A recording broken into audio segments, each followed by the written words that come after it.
días y bienvenido a la Universidad de Córdoba. Permítanme, en primer lugar, junto con esa bienvenida general, expresar mi más cariñosa y afectiva bienvenida a nuestro alcalde, don José Antonio Nieto Ballesteros, al excelentísimo señor presidente de la Fundación WIEF Roundtable, el señor Musa Gitán, y al señor vicepresidente primero de la excelentísima Diputación de Córdoba, don Salvador Fuentes Lopera.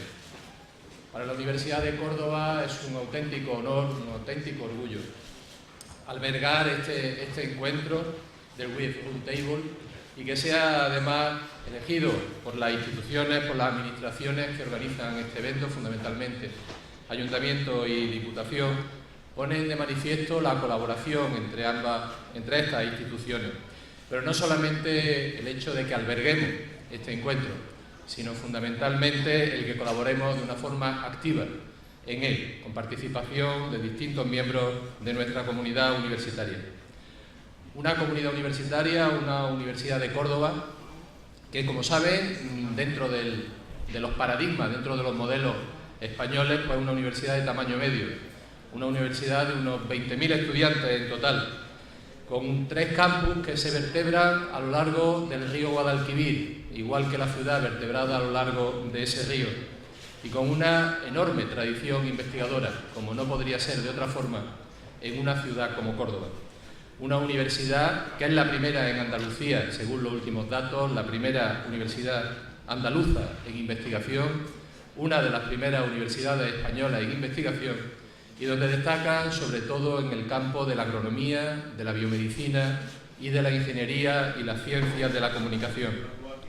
Una universidad comprometida seriamente con su entorno, una universidad que apuesta hacia el futuro, una universidad que desde luego cree en el conocimiento como vehículo para el desarrollo económico y el desarrollo social.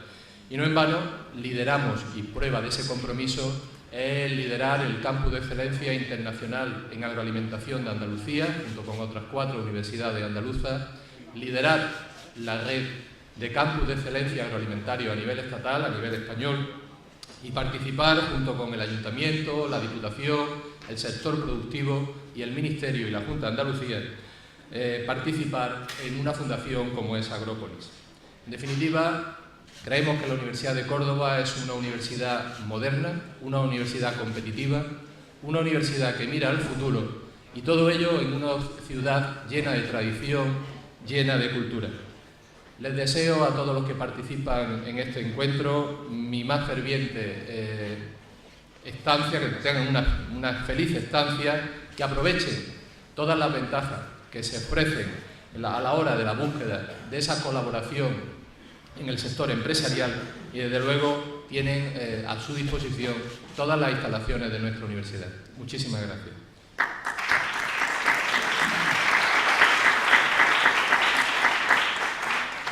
A continuación tiene la palabra el señor Musa Gitán, presidente de la Fundación WIEF Roundtable.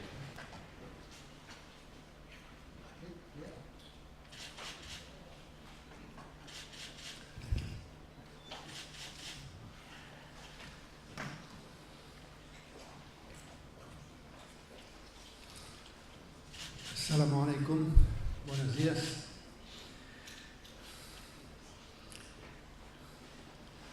Your Excellency, Mayor of the City Council of Cordoba, Excellency, the Grand Chancellor of the University of Cordoba as Chairman, Excellency, the Vice President in the Provincial Council of Cordoba, Excellency, Malaysian Ambassador to Spain, distinguished guests, members of my International Advisory Panel of the WIEF, ladies and gentlemen. On behalf of the WIEF Foundation, let me say the warmest welcome of the Economic Forum, all of WIEF Cordoba Roundtable. This is actually our 11th roundtable, and we are happy to co-organize it with the enthusiastic support and generous hospitality by the Cordoba provincial government, headed than, if I may compliment you, no other than the dynamic mayor of Cordoba himself. We hope that the holding of this roundtable in this beautiful city of Cordoba would meet with the aspiration of the Cordoba provincial government to engage with the Muslim world in exploring and promoting business collaboration. Today, I'm here before you, those present here representing a group of business representing more than 20 countries in this hall. Today, I see the beginning of a new dynamism taking shape, in which collaboration, collective action, and the shared rhythm of a community play a central role for the common benefit of all. Allow me to take a few moments to speak to you on how we have arrived here in Cordoba, and to give you a broader picture on why we believe that this roundtable is very important. For a long time, since our establishment in 2005, the WIEF was pretty much alone by ourselves, pretty much alone in advocating the values of economic collaboration and cooperation between the Muslim and the non-Muslim world.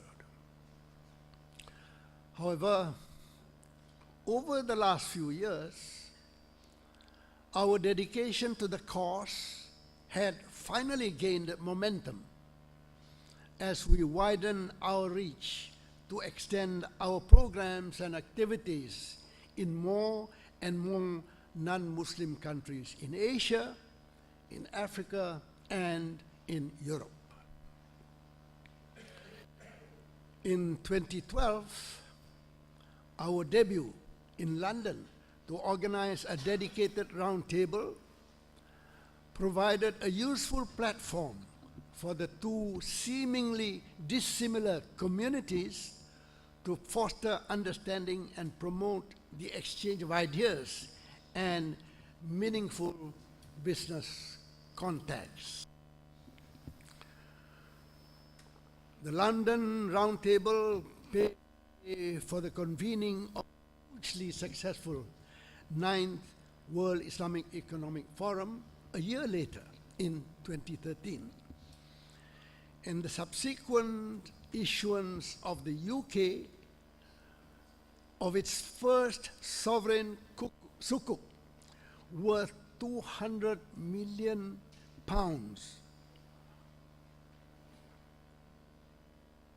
And that was actually nearly 12 times oversubscribed. In other words, what I'm telling you is that there is money to be made to collaborate together and to work together. The British are very savvy in this. If they could do it, why can't everybody else do it too? I believe what was done by the UK in respect of sukuk issuance is indeed inspirational and aspirational, and can be successfully replicated in other major European cities. And so today, as part of our continuous effort to promote cross-border business partnerships across the world, the WIEF, together with our colleagues in Spain, is glad to bring this business platform to Cordoba. Ladies and gentlemen, We are all aware how well-known Cordoba has been as a city of international trade and commerce.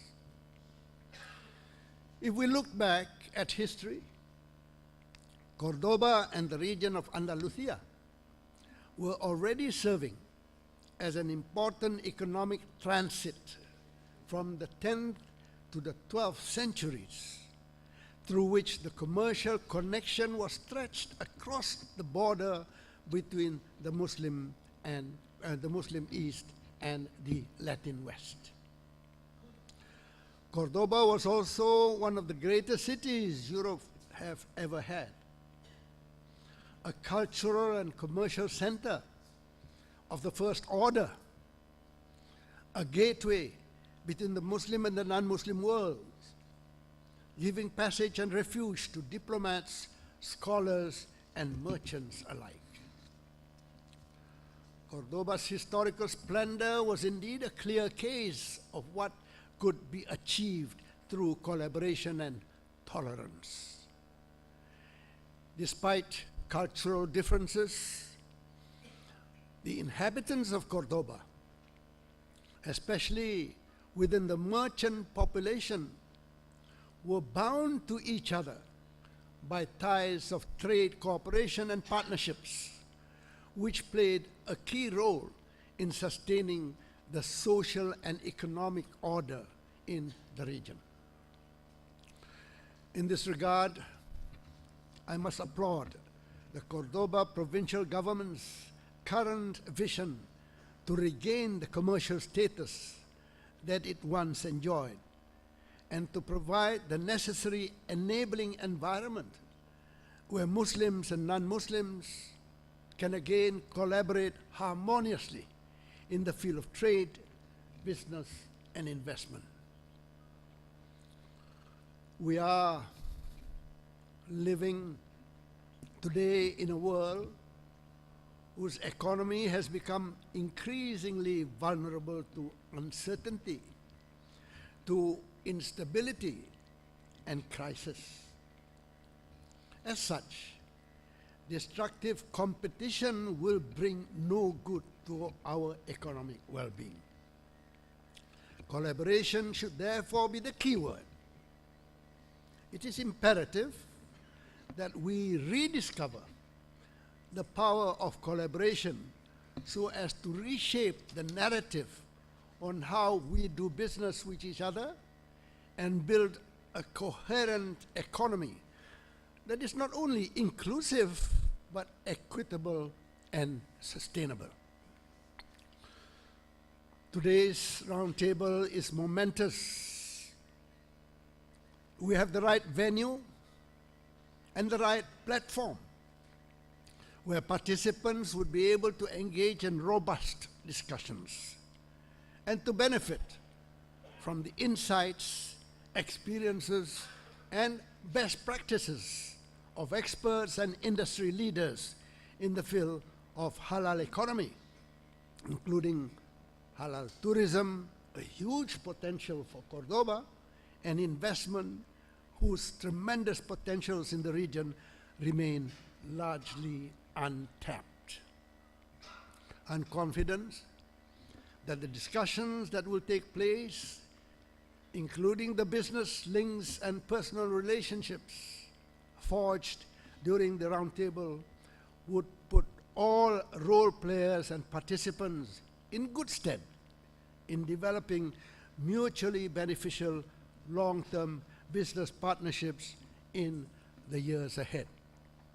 Ladies and gentlemen, with those words, I wish all participants every success in your deliberation. I thank you.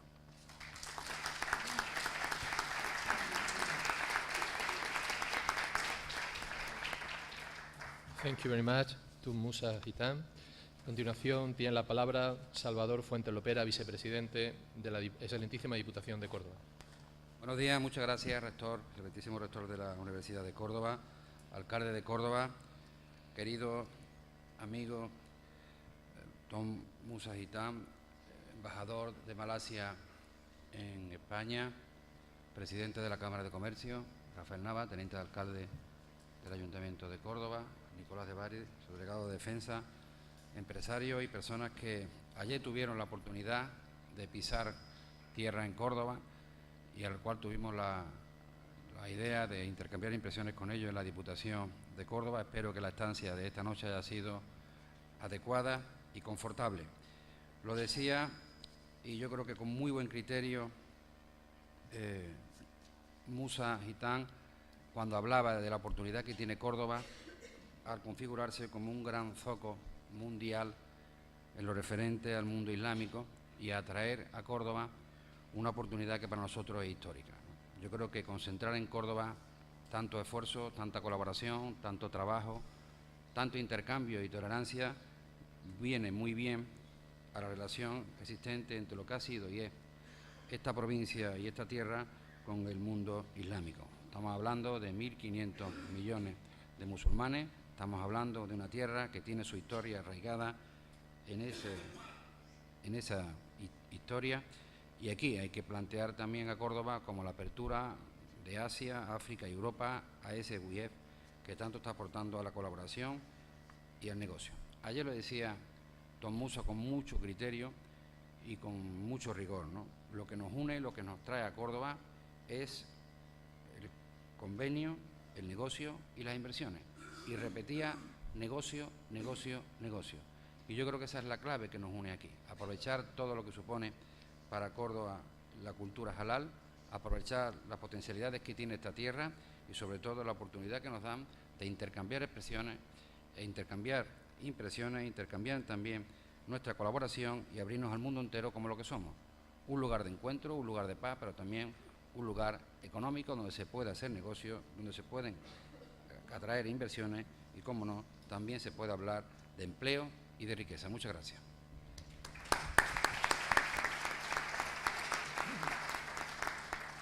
Gracias, Salvador. Tiene la palabra don José Antonio Nieto Ballesteros, alcalde de Córdoba, que cerrará el acto. Querido rector, muchísimas gracias por tu presentación y una vez más por ser una parte activa en la difusión y en la promoción de Córdoba y por acoger esta roundtable de WIEF en Córdoba, en las magníficas instalaciones de la universidad. Querido Salvador, vicepresidente primero de la Diputación, y especialmente querido Musa Gitán, es un placer y un honor para nosotros tenerle nuevamente en Córdoba y quiero agradecerle pública y sinceramente todo lo que está haciendo, porque ese puente que soñamos, que imaginamos entre Córdoba y ese gran espacio abierto del mundo islámico, del mundo musulmán, de los negocios, de la actividad económica en ese ámbito se pueda construir sobre pilares firmes, sobre pilares sólidos.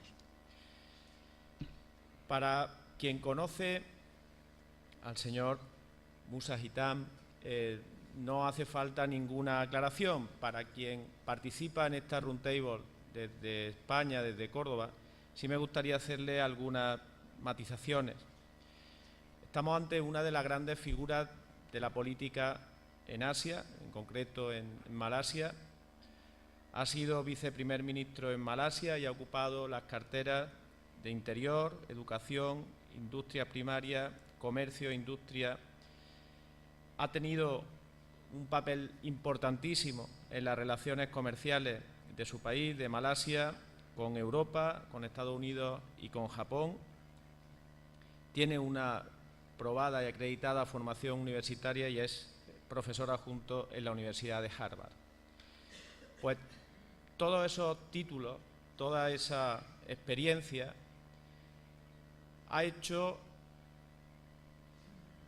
que sea una auténtica referencia su presidencia del World Islamic Economic Forum y no le ha restado ni un ápice de generosidad, de sencillez, de perspicacia y de altura de miras que se intuye, que se observa en cuanto uno tiene la suerte de poder tratar a una persona con ese conocimiento y con esa experiencia.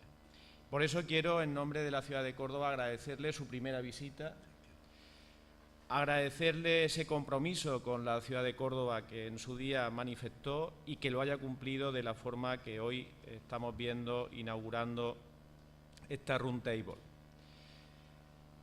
El señor Musa viene encabezando una delegación amplia de hombres de negocios, de personas dedicadas a impulsar la actividad económica, el desarrollo de sus países, y viene también impulsando una nueva forma de fijar las relaciones internacionales y las relaciones entre culturas, con una presencia importante también de jóvenes líderes políticos que han participado en una jornada recientemente y que son paralelas a esta Roundtable del WIEF. Quiero sumarme a ese planteamiento que se hace desde el WIEF. No estamos aquí para hablar de política, no estamos aquí para hablar de religión, pero sí estamos aquí para demostrar que los negocios, que la vinculación entre distintas economías, entre formas de generar actividad de uno y otro lado del mundo, puede ser el mejor puente para conseguir la paz, para conseguir el desarrollo, para conseguir avanzar y para conseguir que no existan esas fronteras terribles, esa violencia que a veces dificulta esa relación necesaria entre las distintas partes del mundo. Yo quiero que Córdoba se sume a esa visión en la que nos comprometamos a construir un nuevo futuro para Córdoba. Un futuro en el que tenemos que ser valientes y ambiciosos, pero al mismo tiempo tomemos nota de esa generosidad, de esa sencillez, de esa perspicacia y esa altura de miras que os decía anteriormente caracterizan la figura política y personal del señor Musa Hitán. Creo que tenemos que coincidir todos en el potencial que tiene nuestra ciudad y en la capacidad que tenemos para ser una referencia singular en Europa, especialmente atractiva y especialmente interesante para una parte muy amplia del mundo, la que profesa la religión musulmana, la que tiene una forma y una capacidad para hacer negocios con una peculiaridad y unas características concretas que probablemente se entienda con más claridad en nuestra ciudad, en nuestra tierra, y que también sea más fácil establecer un vínculo estable, un puente permanente entre Europa a través de Córdoba y Asia, en este caso, a través del WIEF. Espero que podamos demostrar que este primer paso no es una anécdota, sino que es un paso definitivo que va a suponer un vínculo para siempre. Y espero estar a la altura de esa confianza que nos demostró el WIEF a través de su presidente, el señor Musa Hitán, y que seamos capaces, juntos, de superar esas limitaciones, esas autolimitaciones que a veces nos ponemos y que nos restan capacidad para explorar puertas nuevas, para explorar caminos nuevos en el mundo.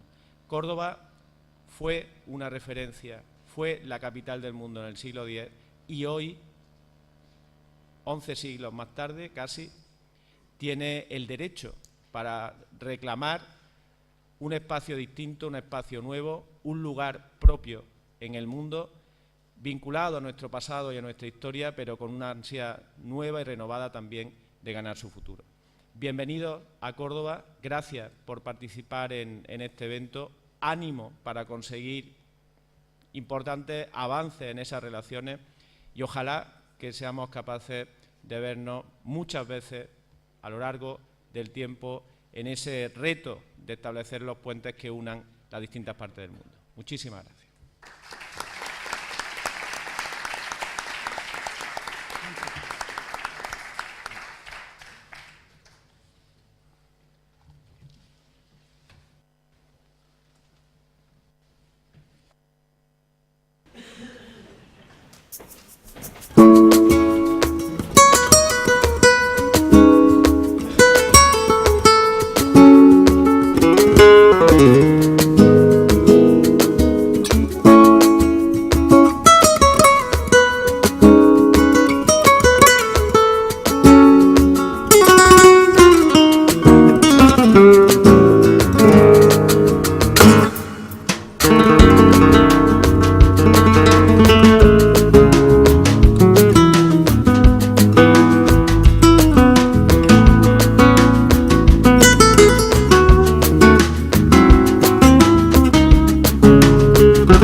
Llegó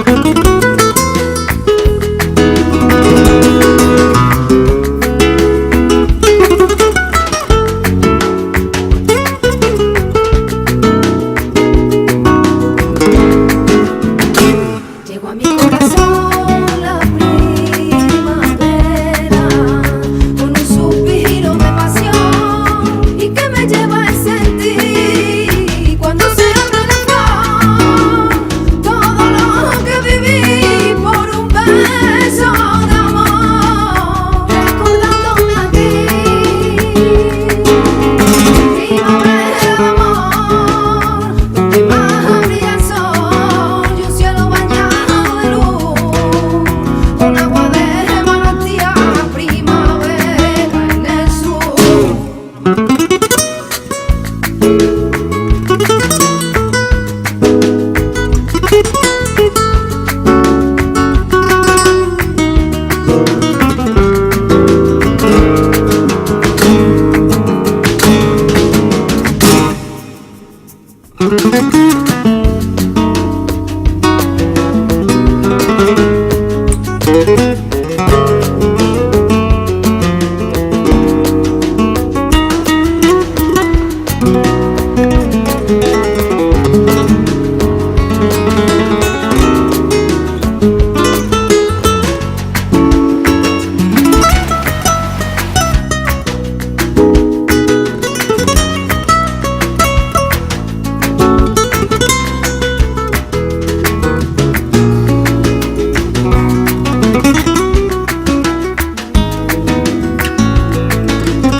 The Muslim world has the potential to become a major engine of global growth and prosperity. This can be achieved through economic cooperation and the sharing and acquisition of modern knowledge and technology. Is symbolic of the Muslim world's desire to look beyond its traditional borders and reach out to partners in the world at large. This is fast becoming a serious platform, a meaningful platform for the exchange of ideas between the Muslim and the non-Muslim world.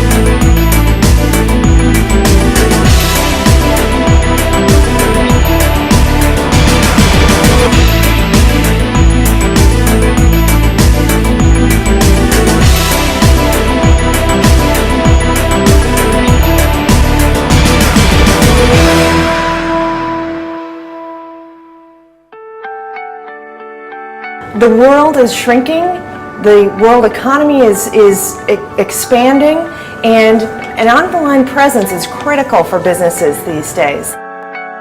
The more that can be invested in education, looking at how we educate young people, how we engage them, how we deliver educational methodologies in a world that is so connected, where content is so readily available and so quickly disseminated. I think there is an important conversation that needs to happen around how education can be adapted for the 21st century. I think it's really great to be in this community where you have all of these artists who are working in different media and who are coming from different spaces and sharing what they know with each other. A lot of these young artists have had this opportunity to connect from all over the world, and it's been really exciting to see how much we have in common. Incorporating the arts into this discussion is extremely important. What we're trying to do is actually build an entire ecosystem of women in education so that we can increase visibility of their impact. I think women tend to like those sort of collaborative environments and are able to really support each other and yield a lot of results even after they leave a conference. The level of collaboration, the level of discussion, the level of engagement was very high, and that stresses the importance of WIEF as a forum.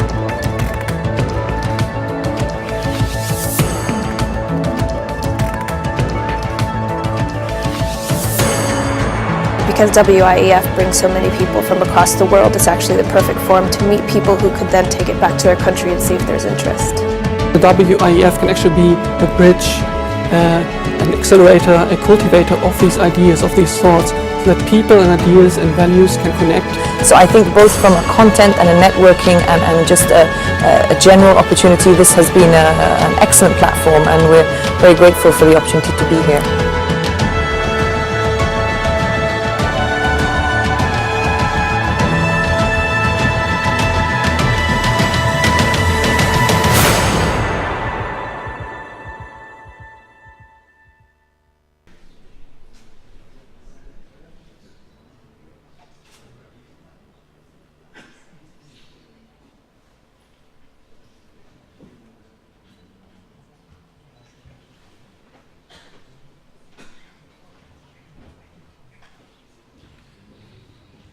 Buenos días, good morning everybody, excellencies,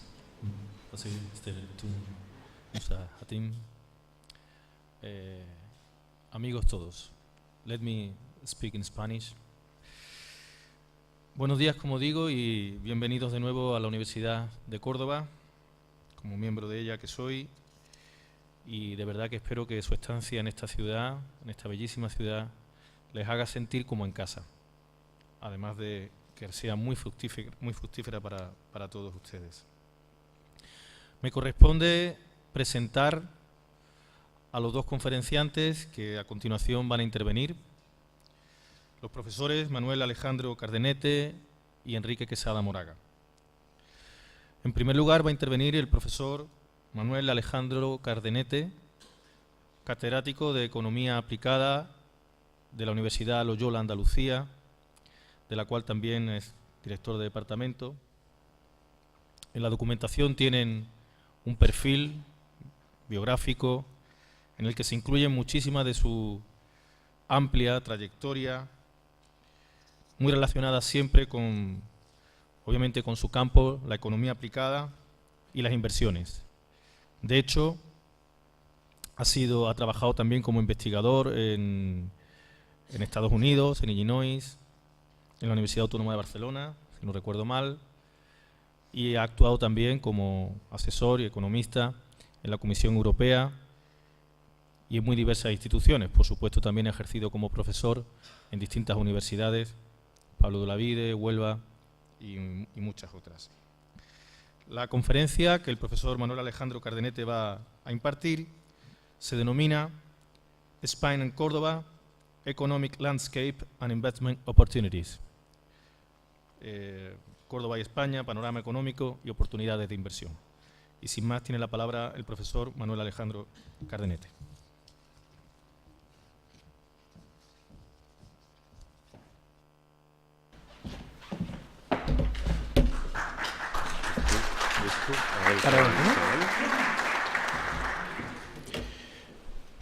Okay. Sí. Good morning. First of all, thank you, City Council of Córdoba. Thank you, Diputación Provincial de Córdoba. Thank you, University of Córdoba. And of course, thank you, WIEF, for this invitation to give this presentation about the situation in Spain, Andalusia, and Córdoba, and try to give you a picture, to give you an outlook about the possibilities to invest in our country, in our region, and especially in our city. Let me before to speak a little bit about our economy. I'm not going to spend a lot of time. Don't worry about. I am professor, but I'm not going to give you lectures for 1 hour, 1 hour and a half. Don't worry. I'm going only to try to give you my impression about the economic situation that we have currently in a world context. Try to put our economy in this world context. Therefore, first of all, I would like to have some comment about international context, and therefore I'm going to go back to the beginning, to the 2000, when we had our first financial bubble. In these years, we had the startup companies, for example, Amazon, one of them, and I think one of the few companies that we have nowadays working. We're starting to have in the real world more than economy of scale. In the university, we explain our students about the economy of scale, but we started to talk about other concepts about economy, more than economy of scale. We needed to produce a lot, to sell a lot, to have good benefits. We started to have internet and its money. I'm not talking about Bitcoin, but we started to have only money moving in internet, and we started to have a new scenario with low interest rates and a lot of investment in stock exchanges. Now we have low interest rate, but we started to change a little bit. You have realized that the last week the Reserve Federal Bank of USA has started to think about the possibility to increase the rate in a few months. In this time, we started to have one explosion of the bubble because we started to have problem with our interest rate. We started to have one end of the investment cycle, increase of price of oil, decrease investment expectation, decrease stock exchange, decrease income of the household expectation, and finally, one decrease of the productivity. All of this, at the end, generated one contraction and decrease of the aggregate demand and of the aggregate supply. I don't know what's happening, but now, yeah. But we had some special event at the beginning of the 2000 with the crisis in the September 11. This is the first page in The Economist some days later, and something started to change after this. Before 2000, we had in the case of Europe, one picture of Europe talking about Europe and its regions. I remember perfectly to go to some conference in these years with this title, Europe and its regions. But we started to have the end of state of the nation, starting to increase the nationalism, and in terms of political terms, we started to have liberalism and no intervention. After this September 11, something started to change. We started to have one international policy, security, interventionism, and everything is against to the free market and is against for the business. We have now a new dimension. We talk about globalization versus anti-globalization.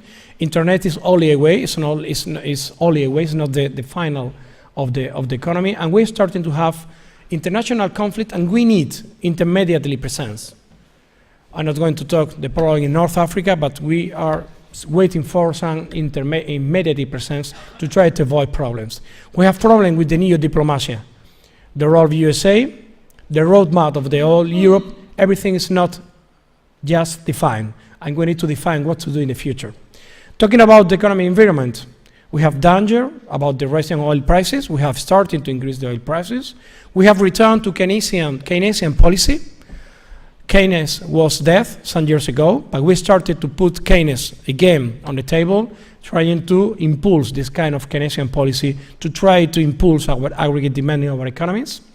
Loss of trust, uncertainty, and new dimension. China, and now China is starting to have new problems, and the problem of the scarcity of resources. This was the new dimension at the end of the 2000. Now we have to create a global society with global and political power and to create market failures globally. But what have we done? I think that almost nothing. Now, in 2007, we have a new problem, Lehman Brothers default. I'm not going to talk about the origin of the financial crisis, but we started to have problems with Lehman Brothers. Here in Europe, the problem was other. And in Spain, the problem was other. We started to not to have money from Europe, a shortcut of our fund, because the business cycle in Spain, we needed a lot of money. To generate a lot of money, we needed to ask this money from Europe and Europe from USA. And we had a shortcut in our funds. Now, in 2009, Obama, President of the USA, said in the Federal Hall, in the place of the Wall Street, history cannot repeat, Wall Street cannot take risks without worrying about the consequences, and still some entities are ignoring the lesson of the crisis. Was told by President Obama in 2009, but almost now we are in more or less in the same place. We are starting to have problems, similar problem with some banks. I'm not going to remind that recently in Spain we have had a new problem with one bank, but now we are acting immediately, trying to cut the problem since the beginning.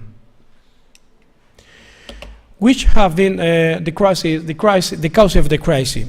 First of all, we have had one lax attitude in the monetary policy. For example, we have put a lot of money on circulation. We are doing the same in Europe to avoid the collapse. USA is starting to think about the possibility to increase the rate of the interest rate. Probably Europe is going to do the same if the macro magnitude in the core of the Europe are starting to increase. I'm talking about Germany, France, Italy, and so on. Another lesson to learn is that the relating to the regulation supervision, investment banking, hedge funds, bank balances. We explained to our students in the first or the second course about the problem of the moral hazard. Sorry, the problem of the principal and the agent. We need to avoid this kind of problems in the future. Some of the rating agency was putting as qualification to this fund, for example, talking about Lehman Brothers, are AAA. And we know now perfectly that it was impossible to have this qualification. So we needed to control our financial system to avoid the same problem in the future. The speculation has become probably revaluation over 50% in a few months without fundamental support, despite warning from the G20. This picture of protectionism has become. It will be a world with 30% of the public more involved. Emerging country that we have weathered the crisis more decisively. Security and stability will be strengthened. For example, BRICS and Mint. Now, in some minute, we're going to talk a little bit about BRICS and Mint because something is changing in the world recently. Now we are in the second round of the crisis.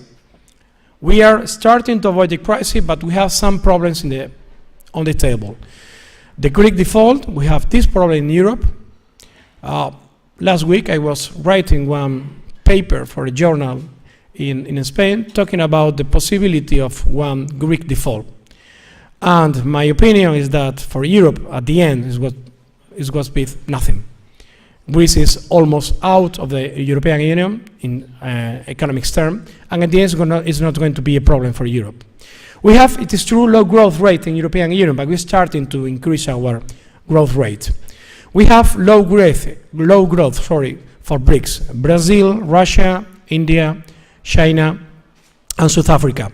2 weeks ago, I was in Brazil, and I was realizing that Brazil now is starting to have problems. We hope to have the Olympic Games in Brazil, but I don't know what's going to happen after the Olympic Games in Brazil. So now there is a new possibility in the world. The Mint: Mexico, Indonesia, Nigeria, and Turkey. Now we have new countries on the table that can have a good paper in the future, and we need that this country try to push our economy to avoid the crisis definitely. And what about Spain? We are in Spain, and I suppose that you would like to know what's happening in Spain. You could see, yes, you could realize some figure about GDP and consumption. The blue bars are the GDP from 1996 to the last year. You could realize perfectly the decrease of our economy at the end of the 2008, our crisis. You could realize too the consumption that was more or less in the same level of the GDP. But now you could realize that something is changing. Now the tendency is very positive, talking about GDP, talking about private consumption, and talking about other variables. For example, if we talk about foreign sector, Spain, month by month, are increasing our balance of payments in a positive sense. We have started to have export more than import. You know perfectly that the explanation of the aggregate demand are four: private consumption, investment, public expenditure, and foreign sector. During the crisis, Spain had not got money for the government, so the government decreased its presence in the aggregate demand.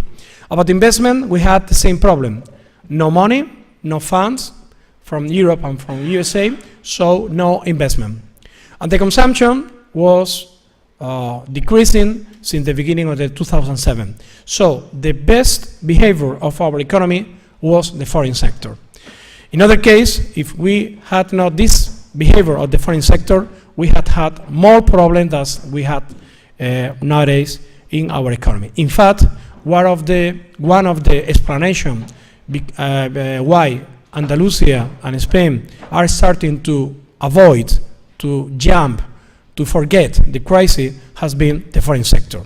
This roundtable here in Cordoba is a very good example of the goals, of the objectives of our government. Okay, but we have a very important problem that we are starting to give a solution. I'm talking about employment. Again, the blue bar is the GDP of our economy, and the red line is unemployment. You could realize that before the beginning of the crisis, we had one unemployment rate close to 10. In the middle of the crisis, we reached one unemployment rate close to 24%. Now we are close to 24, 23, and decreasing quickly.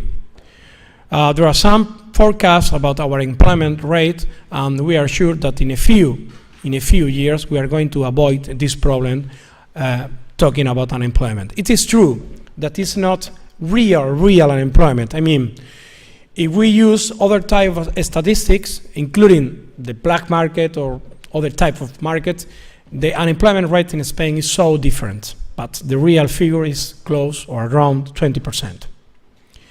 If we talk about CPI, we could realize that since the 80s to nowadays, the prices is not a problem for our economy. Probably when this good year that we are going to have in 2015, with the GDP around 2.5, we are going to increase our CPI a little bit. But it's not a problem, because probably the interest rate from the European Central Bank is going to be increased, so we can control our CPI. For instance, when talking again about Brazil, in my tweet 2 weeks ago, Brazil is starting to have problem with the price around 7 and 8% per year. Are there any reason for the optimism for Spain? For example, BBVA Research Services in May 2014, less than 1 year ago, said that we had 6 reasons to be happy. First of all, our export, again the foreign sector.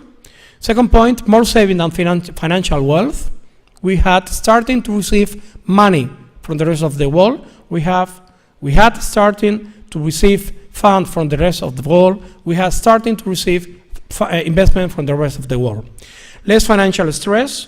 Remember that only 2 years ago, we reached in our bond, in comparison with the German bond, more than close to 1 1,000 point of difference, closing around 700, 800. Now, our difference between the bonds of Germany and our bond is less than 1 point.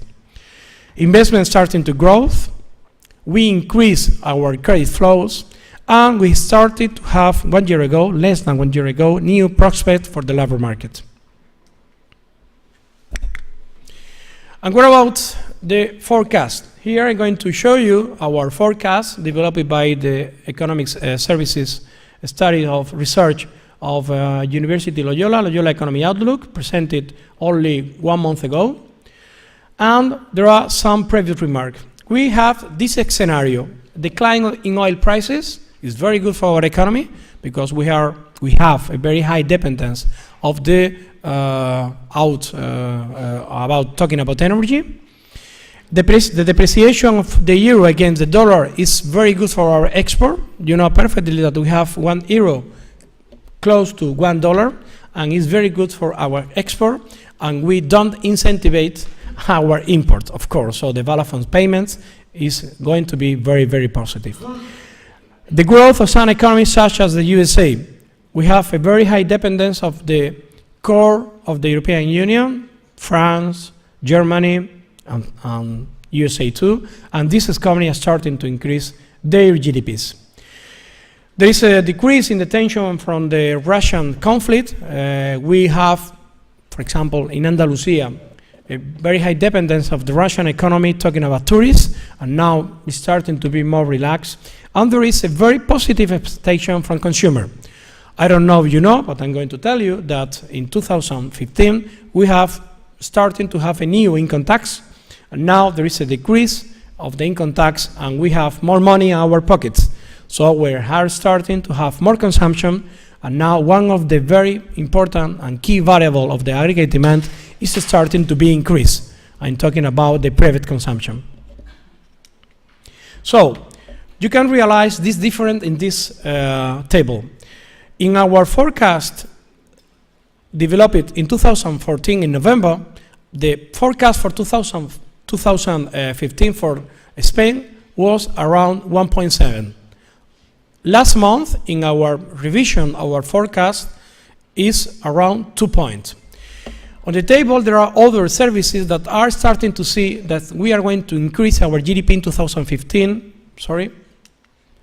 around 2.5, 2.6, 2.7. Included, there are some research services that are starting to talk about 3, talking about GDP. Talking about CPI, only some months ago, we were talking about one CPI around 1%, and now we are talking about around 0.5. It is true that our problem is unemployment, but the forecast at the end of 2014 was around 23%, and now we are talking about 22%. Probably in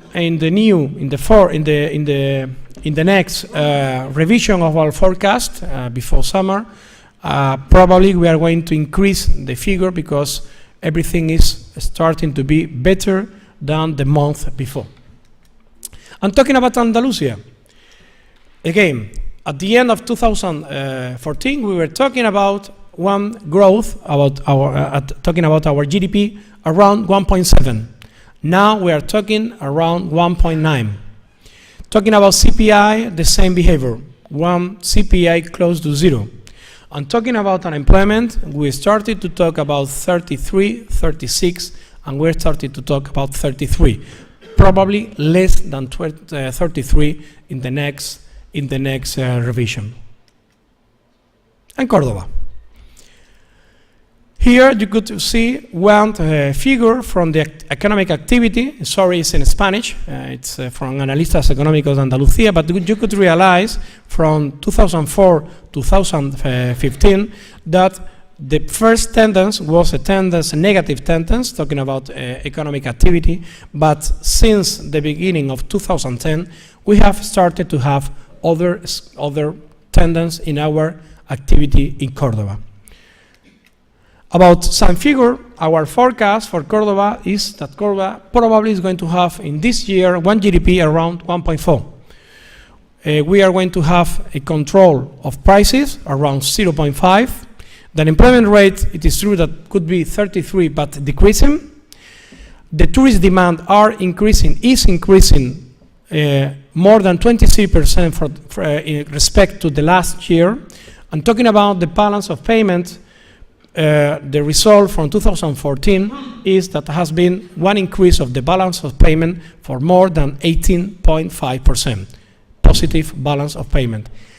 Yesterday in the newspaper, I was reading about new date about Cordoba, about the foreign sector, and the expectation, the forecast about the foreign sector in Cordoba is going to be higher than 2014. So probably the balance payment for 2015 is going to increase more than 20% respect to 2014. So, as conclusion, let me to tell some concluding remarks. Think that Spain, Andalusia, and Cordoba is a very important hub between Europe and North Africa. And think that Spain, Andalusia, and Cordoba is a very important hub between Europe and Latin America. So you're a businessman and try to think that probably for your investment, to think about Spain, Andalusia, and Cordoba could be a very good option. Think about it, put in your map the city of Cordoba, and when you, in your technical decision about your investment, try to think that Cordoba could be one very good opportunity now that we are starting to change our economy from the crisis, with the crisis avoided. So put in your roadmap, Spain, Andalusia, and Cordoba, and think that could be a good idea to put your money in our city, to put your money in our region, and to try to open your door from the North Africa countries and from the Ibero-American country using Cordoba as this hub.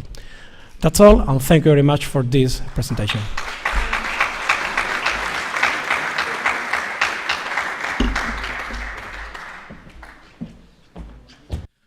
Muchísimas gracias, profesor Carnete, por su excelente charla y por habernos puesto en contexto, actualizado y el idóneo para precisamente el foro que nos ocupa. A continuación va a intervenir el catedrático de la Universidad de Córdoba, don Enrique Quesada Moraga. Enrique Quesada Moraga es actualmente además vicerrector de Innovación, Transferencia y Campus de Excelencia de la Universidad de Córdoba, que como saben coordina el Campus de Excelencia Internacional CIA3, un campus de excelencia agroalimentario. Enrique Quesada Moraga es catedrático, especialista en entomología agrícola y control de plagas, un extraordinario investigador, me consta, porque lo conozco, y además una persona clave ahora mismo en el vínculo entre la universidad y la sociedad, por su participación en la Corporación de Empresas de la Universidad de Córdoba y porque también de su labor de gestión depende actualmente toda la temática de empleabilidad de los alumnos de la universidad, a través de la Oficina de Empleabilidad y de la Fundación Fundecor. También en su labor está la gestión y toda la relación con la Cátedra Santander de Empresas, de Empleabilidad, y algunas otras entidades y agentes relacionados en Córdoba y en todo su entorno. El profesor Enrique Quesada Moraga va a intervenir con la conferencia Córdoba, the City of Knowledge, Córdoba, ciudad del conocimiento. Tiene la palabra el profesor Enrique Quesada Moraga.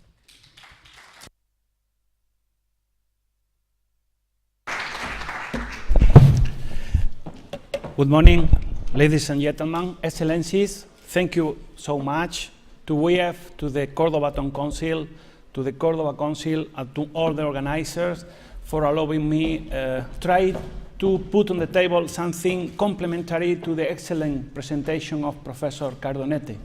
As you have heard from Professor Medina, my research area is the pest management, so I'm not sure whether I'm going to be able to convince you about why we think that Cordoba is actually very close to be a real city of knowledge, and your help is very important to this point. Well, it is clear, and it has been stated previously during the presentation, that Cordoba was and has been a city of knowledge. Centuries-old historical and cultural legacy and passion for knowledge, tolerance, and harmony among civilizations. This is a quite important starting point. But we think that Cordoba is still being built as a city of knowledge. Only, I think, 2 months ago, there was a forum in which either the mayor of the town and the chancellor of the university discusses about this construction, this build of Cordoba as a city of knowledge. The starting point to me is quite good, because Cordoba is a very well-connected city, not only with all Spain, but with the world. We have very magnificent, excellent connections with by train and by, we're very close to very important airports. And also our quality of life. We have a good climate, quality security system, means of modern and historical heritage. You are going to have the possibility during your fellow to be realized about this. Excellent health system, quiet city and political stability. So we have a very, to me, very good starting points. I mean, historical legacy, excellent communication, quality of life. But which are, to me, the layers that comprise the build of Cordoba as a city of knowledge? Well, Cordoba is investing, this is real, but it's also in the search for investment in innovation, transmission mechanisms in terms of economic growth and productivity gains. And this is being made by stressing the role played by the ILEXs of the quadruple ILEX innovation model, which refers clearly on the interaction between knowledge institutions, enterprises, government, and civil society. So, let me begin with the knowledge institutions. In Cordoba, we have a public university, we have a private university, we have a consortial, very important research biomedical institute. We have the Andalusian, the Regional Institute for Agriculture and Fishery Research and Training. And we also have 2 centers of the Spanish National Research Council, the Institute for Agriculture, for Sustainable Agriculture, and the Institute for Advanced Social Studies. It's not easy all around Spain find many cities with all the institutions, the research institutions being represented, either university, public and private, regional research institute, and national research institutes. We have all in Cordoba. I would like to dip, obviously, in my research institution, the University of Cordoba. The University of Cordoba is a relatively young university, as you may realize. It's a national and public university with 10 faculties and around 20,000 students distributed, as you may see here, in undergraduate students, master programs, and doctoral programs, with a very important representation of foreign students. It's a university open to many exchanges in the world. And here you have data about the administrative staff and the academic staff of our university. We have 3 campuses. The Food and Agriculture Science and Technology campus, placed in the university campus of Rabanales, that you will visit tomorrow, hopefully, and Belmez, in which we have the Faculty of Veterinary, the School of Agriculture and Forest Engineering, the Faculty of Sciences, the School of Engineering Sciences of Cordoba, and the School of Engineering Sciences of Belmez. We have the Human, Legal and Social Science Campus, places in the Centro and Menendez Pidal emplacements, in which we have the Faculty of Labor Science, the Faculty of Law and Business and Economic Sciences, the Faculty of Philosophy and Letters, and the Faculty of Education Sciences. And finally, we have the Health Sciences Campus in Menendez Pidal, in which we have the Faculty of Medicine and Nursing. Apart from that, the University of Cordoba have 5 research centers. The IMIBIC, we'll refer to IMIBIC later, the University Research Institute of Fine Chemistry and Nanochemistry, the Inter-University Air System Research Institute of Andalusia, in collaboration with the University of Granada, the Inter-University Research Institute for Bioenergy, and the University Research Institute for Animal Health.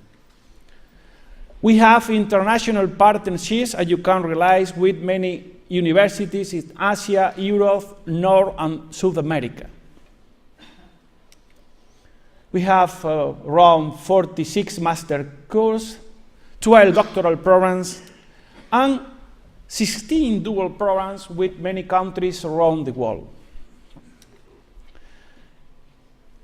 Indeed, in terms of teaching and research, the University of Cordoba ranks among the top academic institutions in Spain, particularly through when we refer to research. According to the last rankings, either the one of the University of Granada, the University of Cordoba is placed among the top Spanish universities.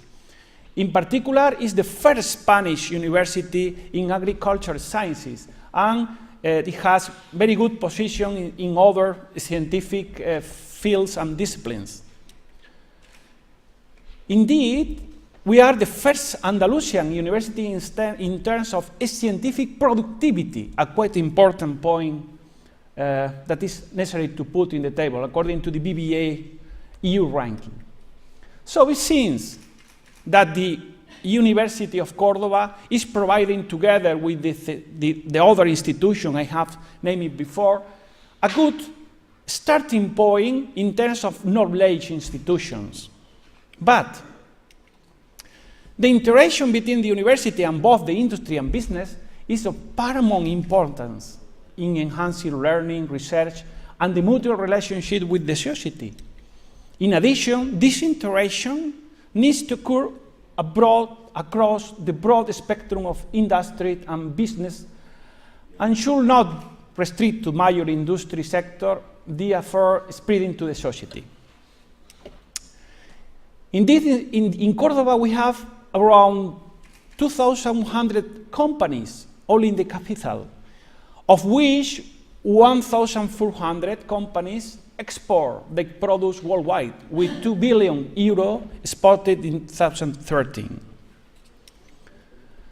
Our main industrial sectors is the one of the food and drink industry, electrical energy, gas and water, manufacturing industry, with emphasis in the jewelry, and metallurgy.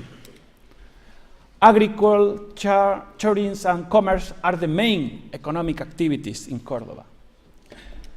The venues of interaction and cooperation between academic institutions and business and industry can take in a variety of forms that are being used in our university, relating studies, students, faculty, and administration. For that, the University of Cordoba is promoting all forms of cooperation with industry and society. You can realize in this slide how we transfer in terms of innovation to different industries, around a level of around 7 million euros as an average, as an annual average. We have a good position in Spain in terms of European research projects. We have even 27 technology-based enterprises. We have 102 patent applications, and we have a quite important number of research groups.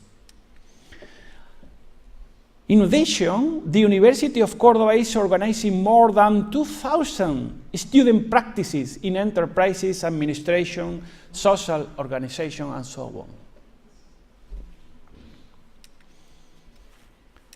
But it's clear that this university-industry-society interaction has to be promoted and buffered by the authorities and government. Therefore, completing the quadruple helix innovation model in Cordoba.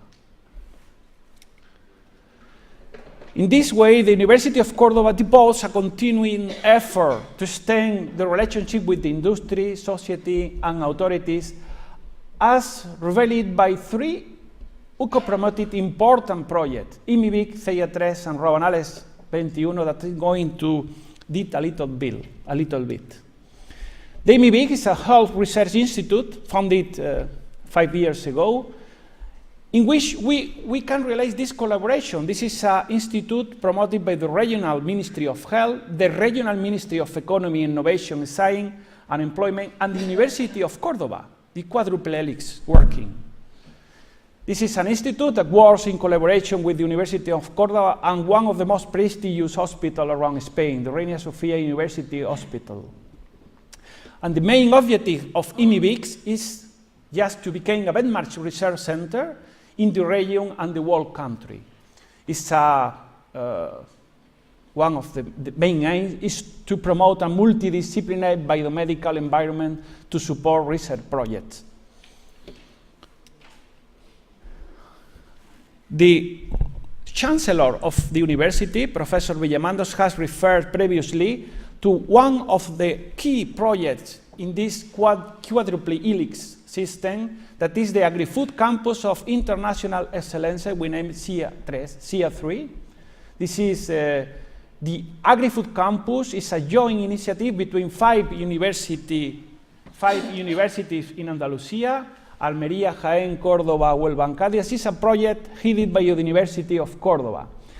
This is a project promoting inter-university cooperation, interaction with surroundings, interaction with agri-food agents, and strategic partnership with other institutions. You will have the opportunity in the breakfast tomorrow, the working breakfast, to dip a little bit in this important international agri-food campus. It's an institution that seeks to modernize and internationalize all our universities by putting together again industries, society, knowledge, and authorities, and has been recently received the qualification of International Campus of International Excellence in Spain. It is included by more than 300 research teams, providing many innovation and research opportunities in sustainable agriculture, food and health, agri-food technology and bioenergy, agri-food economics, law and business, animal biotechnology, plant biotechnology, and food safety, which is very open to the halal studies, as you could realize in the next International Halal Congress that is being to celebrate in the few days. Sorry. This agri-food campus is providing key innovation services for companies in the promotion of talent, technology, entrepreneurship, collaboration with public-private entities, and promotion of networks. Even we have very recently, the Andalusia Parliament has approved the Andalusia Research and Innovation Strategy for Smart Specialization. We named RIS 3. And in the number 6 priority strategy, that is named Agri-Food, this international campus appears as a key tool for its development. Another example of the quite important interaction between university, industry, civil society, and authorities is the Science and Technology Park Rabanales 21. It's a benchmark for innovation and is a very important instrument used for the promotion of entrepreneurship and business development, mainly promoting innovation through collaborative network and entrepreneurship. This is a technology park in which it is represented all authorities as indicated by the quadruple helix innovation model. The regional authority, the University of Cordoba, the Cordoba City Council, and the regional council. And apart from that, we have represented important financial institutions and other private initiatives such as the Prasa Group companies. In this technology park, we have services for companies and entrepreneurs like infrastructure and urbanism, knowledge management and transfer of research and development, financing opportunities, communication and image and business cooperation and promotion of innovation.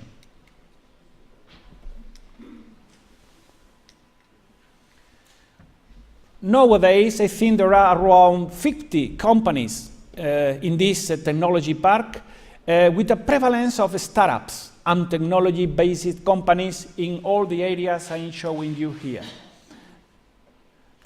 There are a large incubator and a small incubator providing all these services for these companies. Apart from that, the Cordoba City Council also has enterprise incubator and accelerators, in which there is a similar number, I think, of enterprises placed. And also the regional government is working on this pre-incubation, incubation, and accelerator services for enterprises. Again, the different governments with the knowledge institution, the civil society, and the enterprises, the companies working together. And one of the clear examples, this is why I'm indicating here local authority of this quadruple helix innovation model, is Agropolis. Agropolis, the foundation of Cordoba, with no doubt represents an excellent model of this innovation, of this quadruple helix innovation model. And it was promoted by the Cordoba City Hall. Again, we have the Ministry of Agriculture, Food and Environment, Andalusia Department of Agriculture, Fish and Rural Development, Council of Cordoba, University of Cordoba, University Loyola, together with 10 key companies in our region and belonging to the main agromarket sectors in Cordoba and even to financial institutions. A clear example, again, of this quadruple helix innovation model. Authorities for all the regions, enterprises, financial institutions, knowledge institutions. So this is why I strongly feel that we are in the way to really construct, to really build a knowledge city.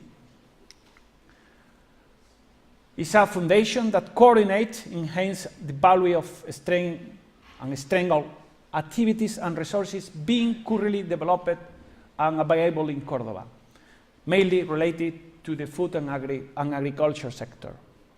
So one of the main, of the key points of this foundation is to create employment, progress, and a key point today, positioning Cordoba on the front lines in the creation of added value in the food agriculture sector.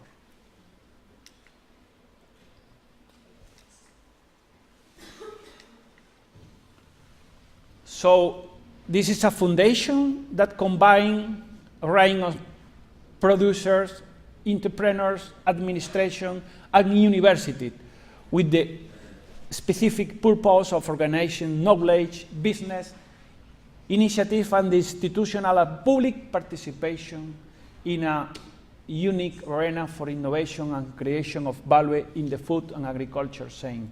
Again, all the helix represented in the institution. So I think that we are working and we are close, we are in the way, and investment is a key point to try to finish this building. the local authorities, the universities and research institutions in the city, the companies and the citizen. We are exploring all intersections, all relationships. Maybe we have to work a little bit more in increasing citizen involvement in innovation decision strategies.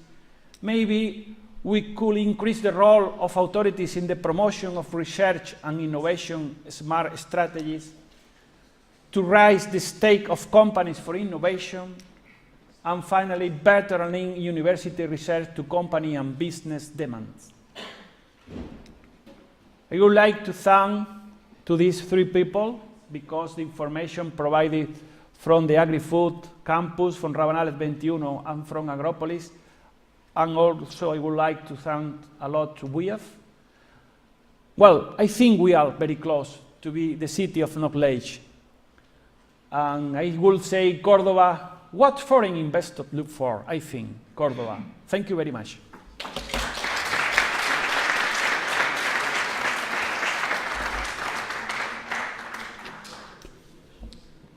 Thank you, Professor Enrique Quesada, for your excellent speech.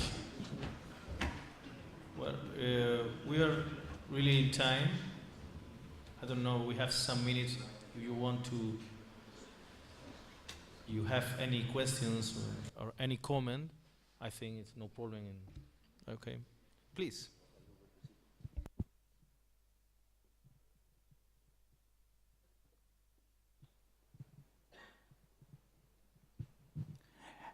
Yes, excellent presentations for both speakers.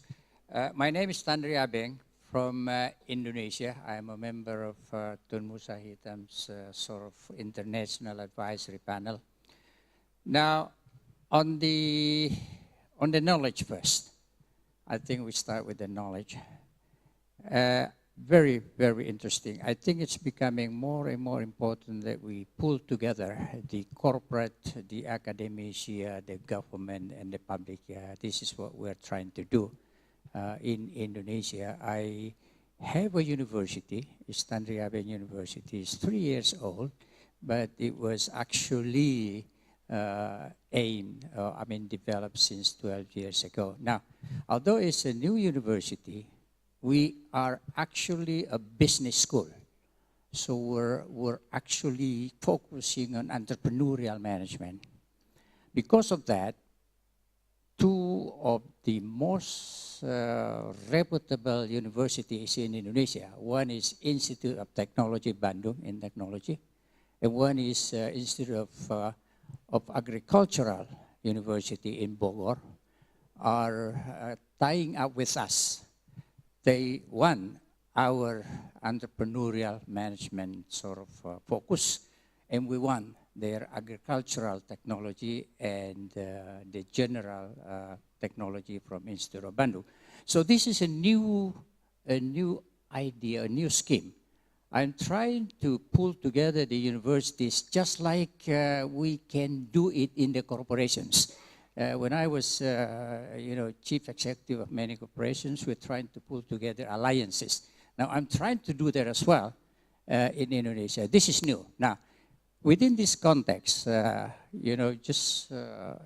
listening to your presentation, I think there is a room for us to work together because I can pull together these two university, agricultural particularly, because you're pretty strong in that area of research, together with my university, which is a business school, that I reach out all of the big corporations in Indonesia, including 158 state-owned enterprises controlling 60% of the economy. So I have that kind of a linkage.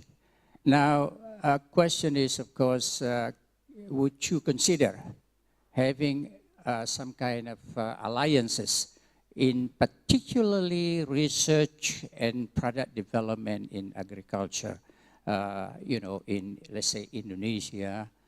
We can learn from your experience, et cetera, and also perhaps getting into the area of research in economics. And now I would like to get into the first speaker. I think it was an excellent presentation as well.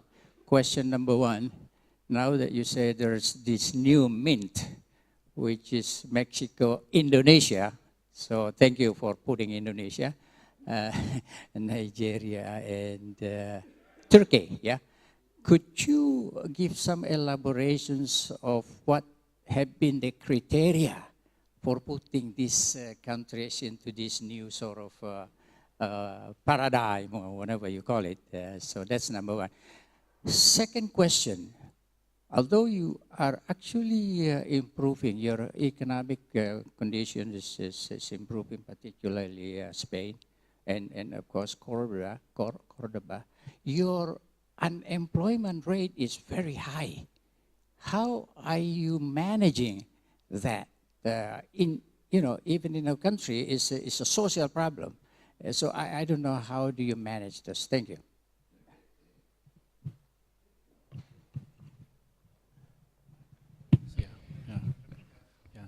Yeah, thank you very much for your question. Of course, our university, even the Loyola University, maybe within the forum of Agropolis, we are open to such a collaboration.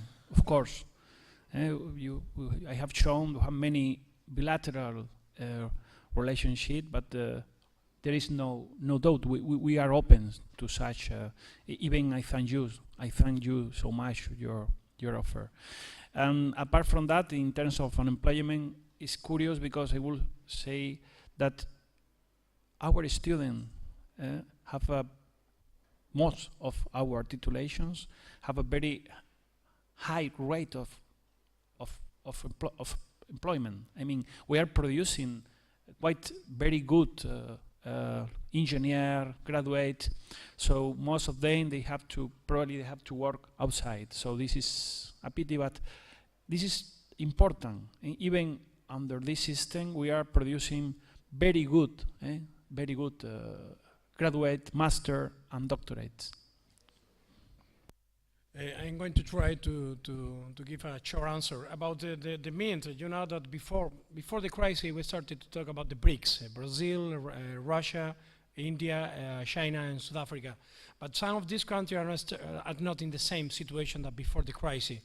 For instance, Brazil is going to have a negative GDP this year, and Russia is going to have negative GDP this year.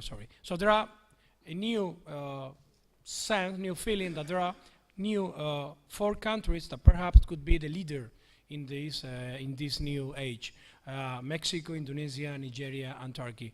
Talking about the GDP, your GDP, because some of these countries are starting to have a very high level of GDP, and it's very curious that it's the first time in the recent year that the new leaders are around the world. I mean, Mexico, in America, in Nigeria, in Africa, Turkey, in Asia, and Indonesia. So it's not, these countries are not in the same block, are separated in the world, so a new scenario. For me as economist, it's going to be very interesting to see the future. Talking about the second question of unemployment, I can understand that you are foreign people, and it's very difficult to understand that we have this high rate of unemployment. Well, there are a very simple explanation. I only try to give the same explanation. There are 3 reasons that we haven't got problems in our country. First of all, that we have a very good welfare state. So people receive subsidies, and there are a good level of these subsidies to maintain people receiving money from the public sector. Second point, that we have black market.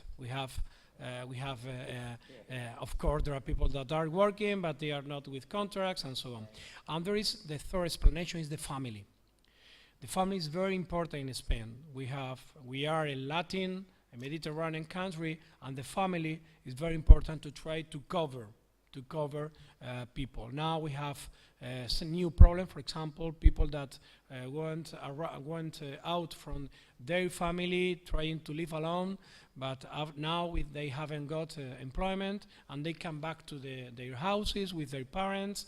There are included grandfather and grandmother helping his and her children, and so on and so on. So there are 3 types of explanation: black market, subsidies, and the family. So this is the reason that the situation is, you can see, under control. Thank you. We have time for one question more.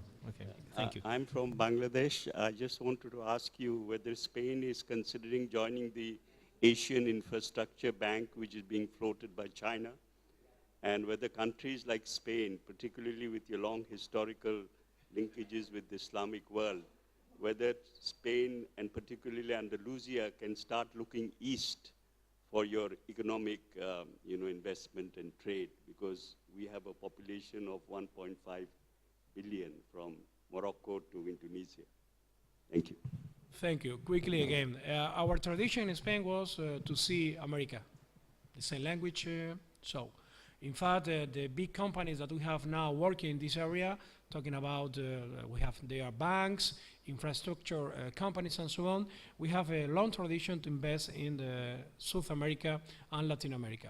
Recently, we have started to have new investment North Africa, but now the situation is the situation that we have.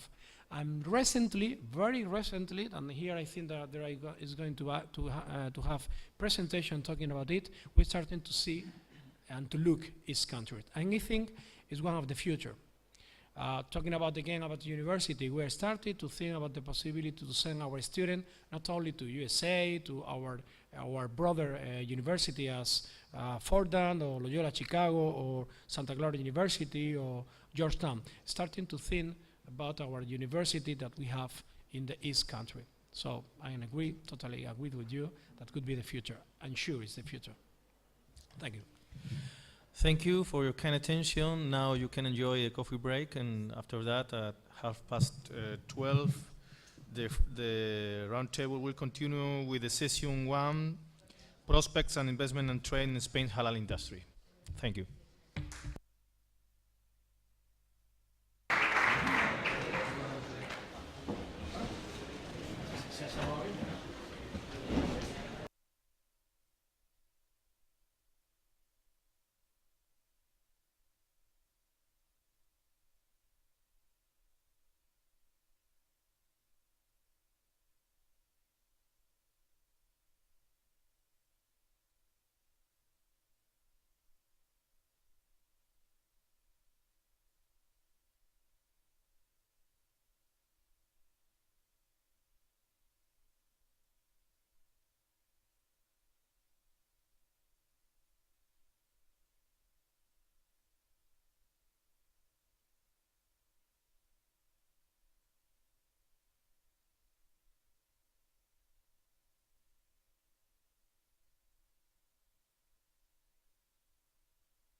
falta que me lo...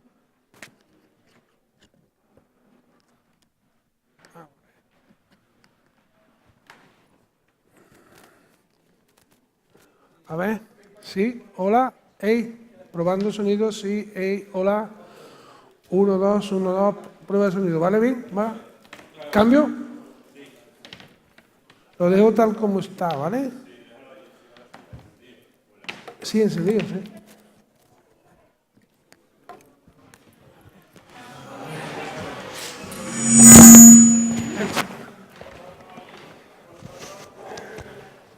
¿José? ¿Vale? Este es el número 2. Paso al siguiente.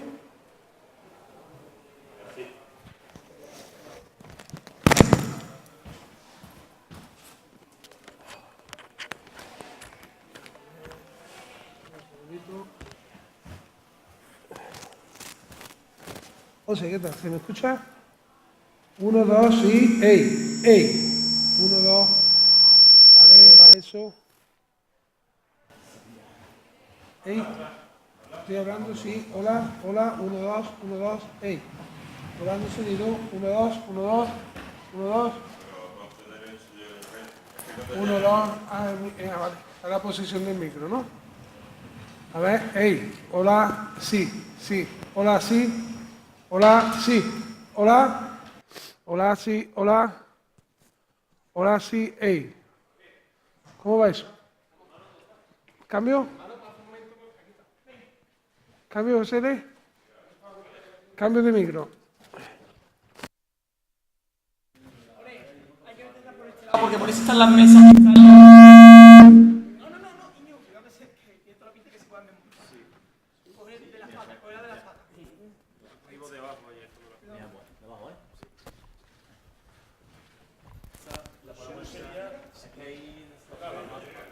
Hola, sí, estoy hablando, José. Hola, sí, hola, hola, sí, hola. 1, 2, 1, 2, 1, 2, sí. Vale, ¿no? Cambiamos micro.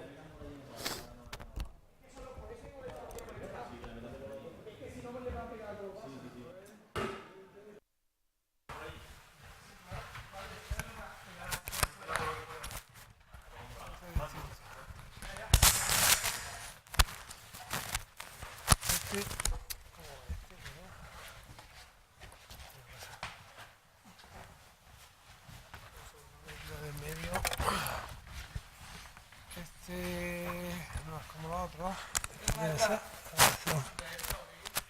Este no se pone.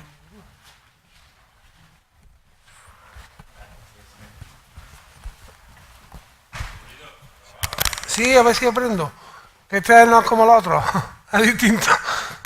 A ver, hola. ¿Se escucha o qué?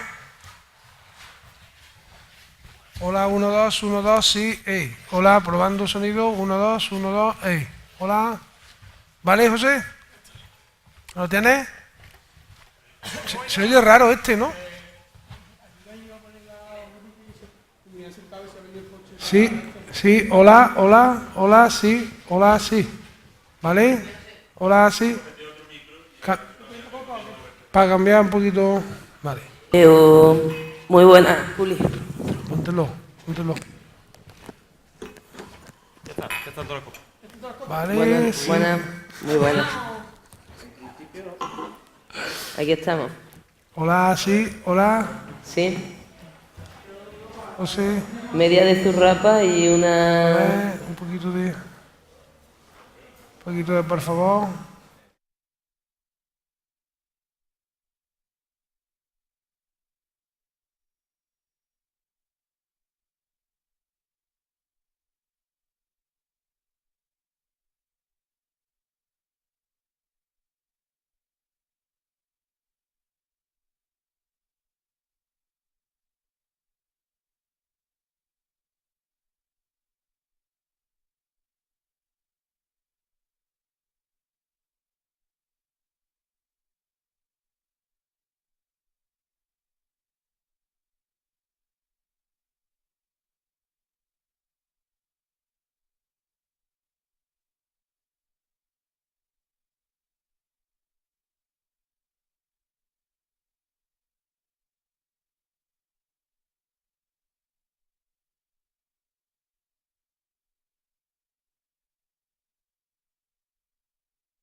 Yo no, ellos tienen que comer, yo hablo solo. Sí, muchas gracias.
¿Se oye? ¿Se oye? ¿Se oye? Sí, nos han cambiado.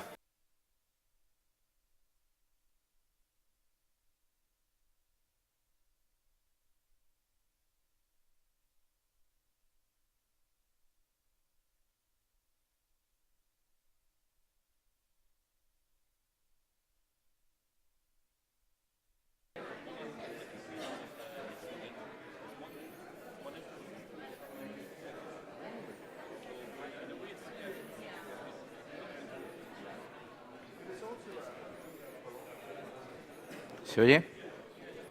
¿Se oye? Sí.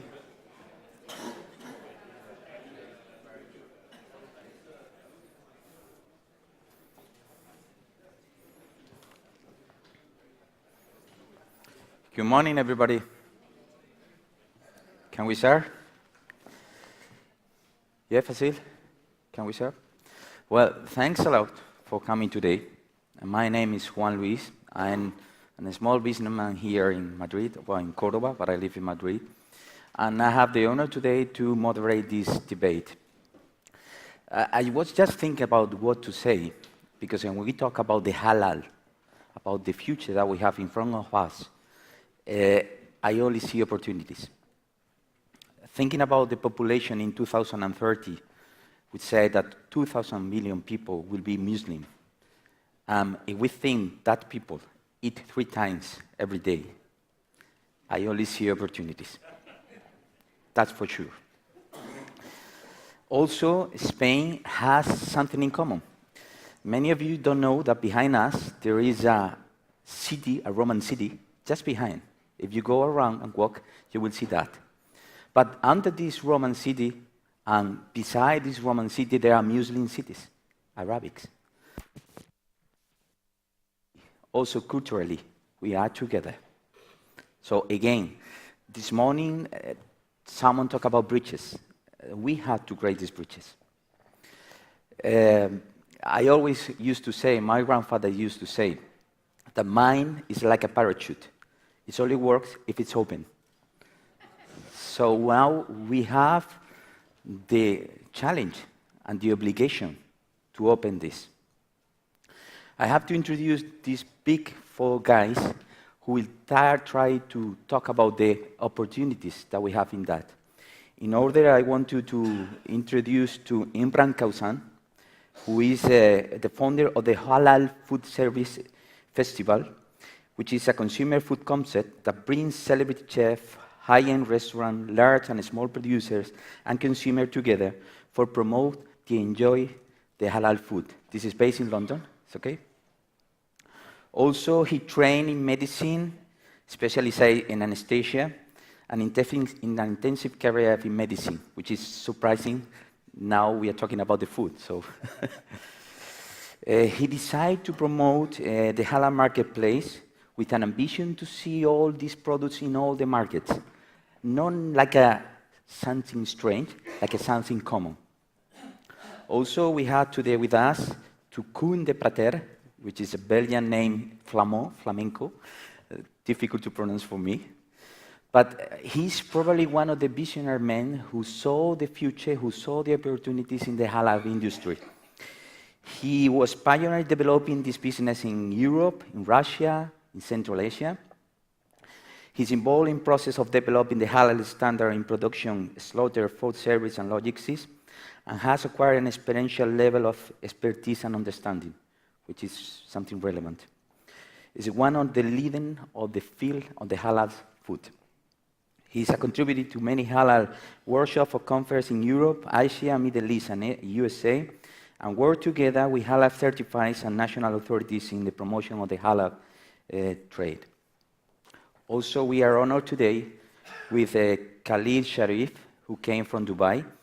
Khalid, with more than 25 years of experience in the food safety, he is currently executive director of the Food Control Department of the Dubai Municipality, heads the Food Safety Committee in Dubai and the Dubai Food Safety Strategy Plan Committee, and is a member of the International Association of Food Protection.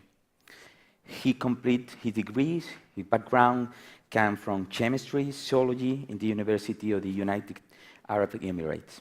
Thanks again. And finally, we have Horacio. He's a Spanish man. Horacio, we can say probably he's one of the more expert consultants in European affairs in the big agri-food industry. Horacio is advisor of the Deolio, one of our sponsors today, group. Also, he's director of the Food EU Agri-Food Consultants. It's one of the main consultants company in Belgium. He was director at the Spanish Food and Drink Industry Federation, chairman Competitive Committee Food and Drink European, chairman of the consultant group of the Trade Promotion in Agri-Food European Commission. So he's very together to the industry of the agri-food. So now I think it's time to let them to talk, and thanks again.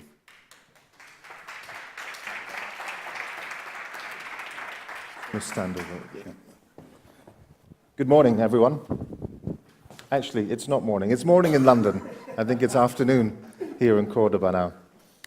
First of all, thank you very much to the organizers for inviting me to speak. It's always a pleasure to speak at the WIEF meetings. There's always a diverse group of people and a great opportunity to network. Before I start, I would just like to ask you all, could I have a show of hands of people who are from Spain?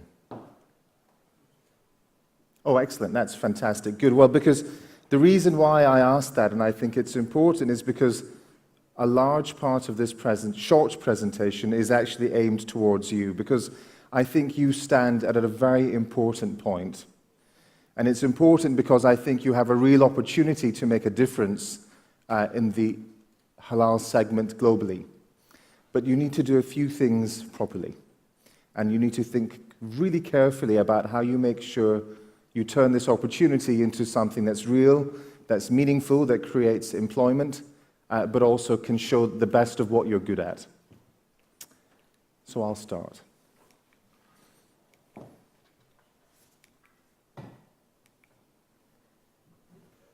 This start's always difficult, isn't it? Here we go. I've called my short talk here the Spanish frontier, because although a lot of what's discussed about Spain in the context of halal is there's a significant history, there's a legacy, you can walk around and see beautiful Islamic heritage. Actually, from a halal perspective, even though you're familiar with halal for over 1,000 years, actually you're at the start of this new potential opportunity that could work for you. And why should it work for Spain? Well, you know better than I do, but I'll tell you anyway, just in case you don't know. Well, the Spanish market is a strong market, particularly from the perspective of exports. Other than automobiles and other proteins and citrus and olive oils, actually you've got a tremendous amount of experience in exporting agricultural products. This is important because for much of my discussion I will assume that we're going to discuss meat. Meat is one of the largest export opportunities that exists. Spain has a very strong economic and legal framework. And again, in the context of exports, indeed attracting investment and businesses, this is very important. You have geographic proximity to North Africa, the Middle East, and indeed the whole world. Spain is a fantastic hub for a lot of the world. You have a strong Islamic heritage and legacy, which is important, and we'll see why this is important later. And you have great weather. And as somebody from London, I love coming to Spain. The weather's always much nicer here than it is in the UK. And why is halal an important opportunity for you? Well, it's a big market and it's a growing market. In fact, the growth within the halal segment outpaces the growth in any other part of the food business. And if you believe numbers and forecasts, well, then this is worth $1.8 trillion, an enormous amount of wealth by 2018. And the proportion that halal will make of the overall food market is going to increase from its current 15% to 17.5%. So you can see there is demand. So it's a good time to start in an industry when there is demonstrated growing demand. So far we have two elements, and they're good. We're doing well.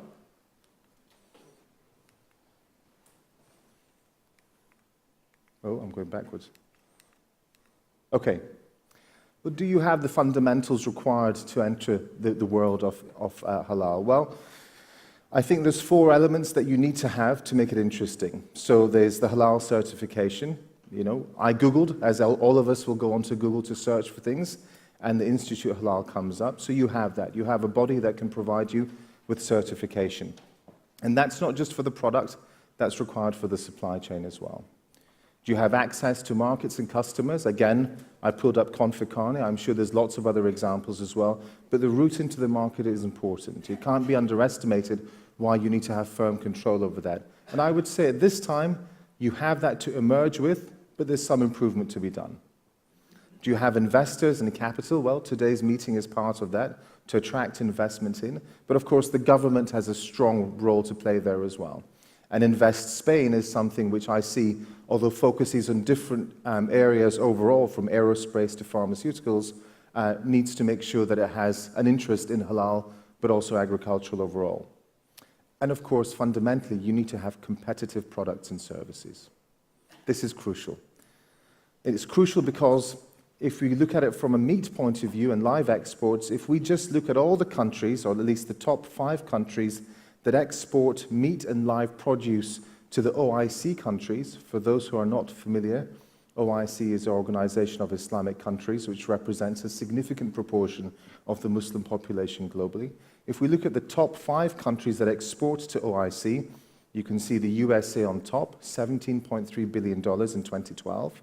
Brazil, 14.4, Netherlands, such a small country, 14.3 billion, Germany, 11.8, and Australia, 8.5 billion. This was 2012, and remember those growth figures. So 13, 14 onwards, these proportions will increase. The OIC is consuming more and more. So there's a real reason why Spain should be part of this as well, a real strong reason. But, and this is the thing, will you be able to realize the opportunity?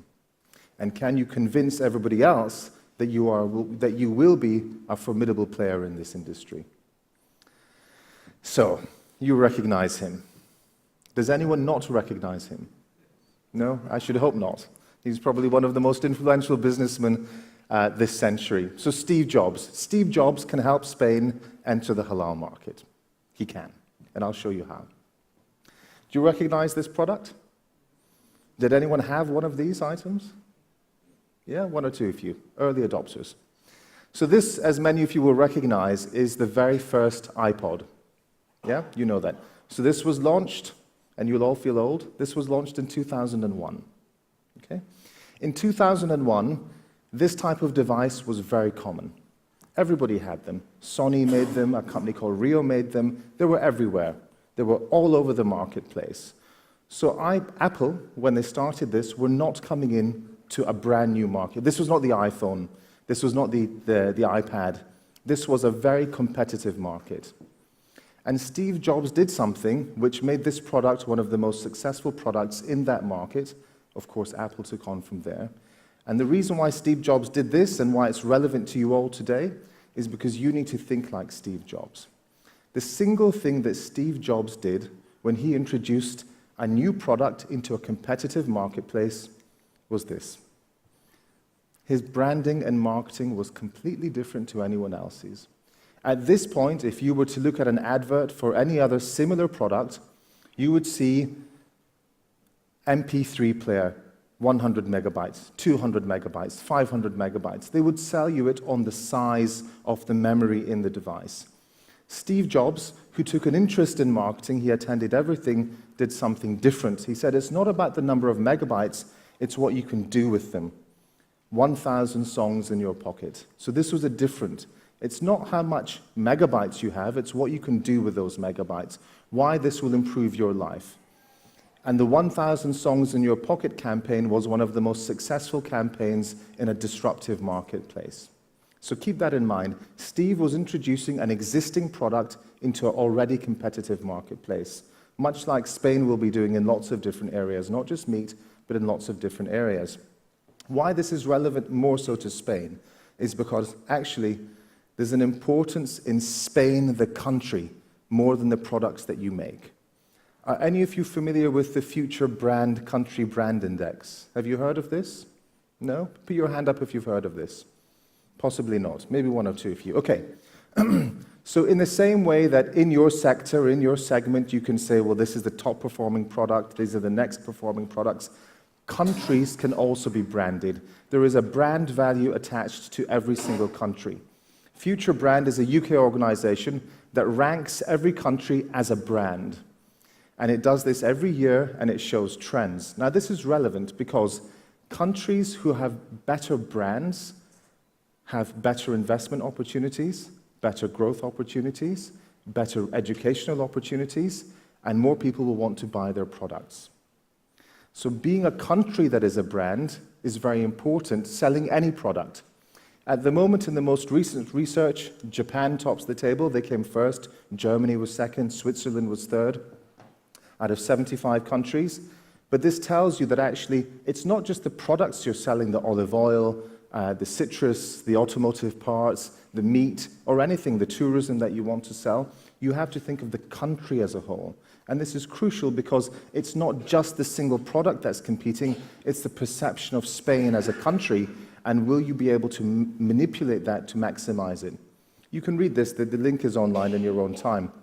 Essentially what it says, as a country, you will be more successful if you have lots of very profitable, well-known products, branded products, that will amplify and maximize the country's importance. So for example, Japan has everything from Nintendo to Mitsubishi to Toyota to Lexus. All of these individual brands amplify the country and attract investment and attract the desire to want to work. So if we look back now at the meat countries, the 5 countries I showed you that were exporting the most meat to OIC countries, we can see, and I would suggest here, there's a relevance here. USA, in terms of the country ranking, comes 7th. Brazil is 43rd. Netherlands 16th. Germany 3rd. And Australia 8th. So you can see all of these rank very high, and this is out of 75 countries. In fact, out of the 75 countries, only 22 constitute a country that has a brand. The remainder of them aren't strong enough to compete. And it's only the top 22 that actually compete. So, of course, for the Spanish in here, you'll want to know, where does Spain come? Does anyone know? Okay, you're 23rd. So Spain currently comes 23rd out of 75, but the top 22 are brands in themselves. When it comes to tourism and culture, in fact, Spain comes 10th. And this was a poll from over 2,500 people, influential business people, leisure travelers as well. But it's a very precise index because it can show you the value, the dollar value of having your country as a brand. Okay. Now, Steve always said you have to understand your customers. So when you think about selling your product, whether you're selling olive oil, automobile, you need to be very clear about the customer, and the customer is changing. Because even if your customer is in Mexico, Indonesia, Nigeria, and Turkey, or Brazil, Russia, India, China, they actually all follow similar patterns. Compared to, and this is not just commoditized wholesale customers, but also retail consumers. They're all changing. They're more likely to perform research on the internet. They want to have an emotional connection with your brand. They expect to buy your product online and offline. They're hugely affected by colors. Colors can make an enormous difference to your brand. Think about Steve Jobs. The white color of the apple was always very consistent.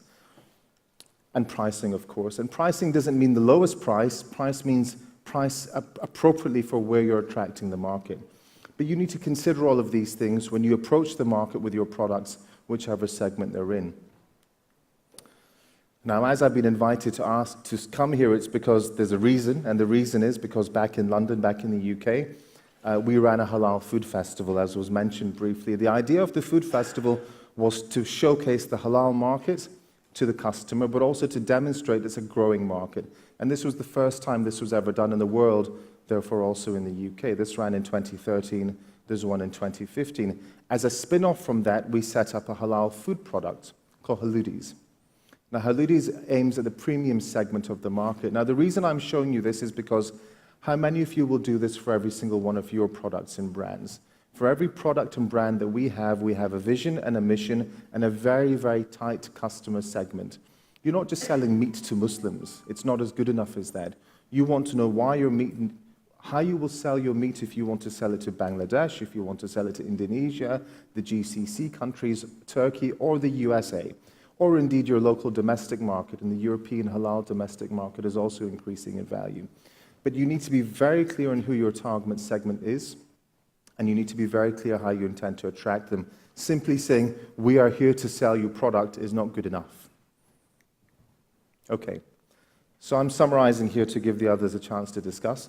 So we discussed the fundamentals at the start. You need to have halal certification. Investment in capital is crucial. You need to have competitive products and access to your market. Actually, those are just enablers. If you don't have them, you can't dance this dance. You will need to have them, and you do have them.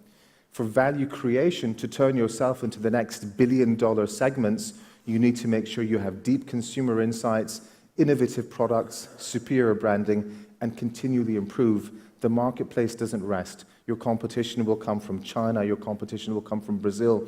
It will come from places who are attacking the same growing market. Spain, you need to be prepared. Thank you very much. Thanks. Well, I think it's very rich and very exciting presentation, full of good ideas. So now we go with Koen. He will introduce what he's doing and the opportunities that we can see.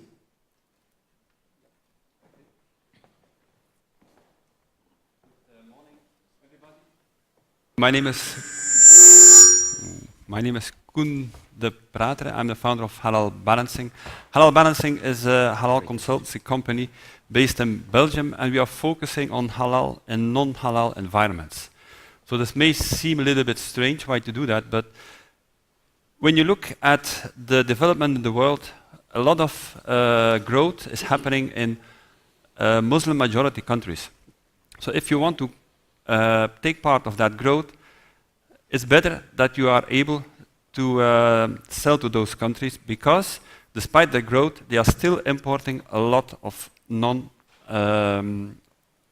countries, Muslim minority countries like Europe. And especially Europe has a very good opportunity to take part of that trade, because we have a very good manufacturing infrastructure. Operationally, we are very advanced. We have good safety systems, quality systems. So we could take a large part of that trade, unless there was that entry barrier, halal, which for a lot of people is somewhat unknown. They don't really know how to tackle that. And instead of promoting trade, in many cases it's avoiding or restricting trade. So we focus on eliminating that entry barrier. So how did we get to that idea? It started around 15 years ago when I was managing a poultry plant in Belgium. So we were already active in halal in Europe, but we wanted to expand. We wanted to go to the growing markets, Middle East and Asia. And then suddenly we realized that our halal knowledge, actually, we did not know that much. We learned from the certifiers. But in Europe, this is not so easy. You have a lot of certifiers, they all have a different opinion. So we were more confused than that actually we knew what we were doing. So before entering new markets, we said, yeah, we have to straighten this out. And it didn't take a long time before we found ourselves in Malaysia, halal hub of the world. Then we would learn what to do. Indeed, halal was taken at a much higher level in Malaysia.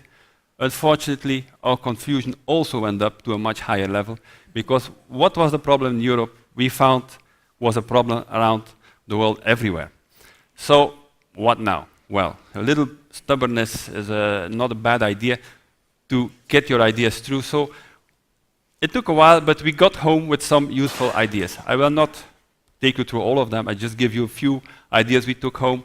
We have a lot of time for discussion.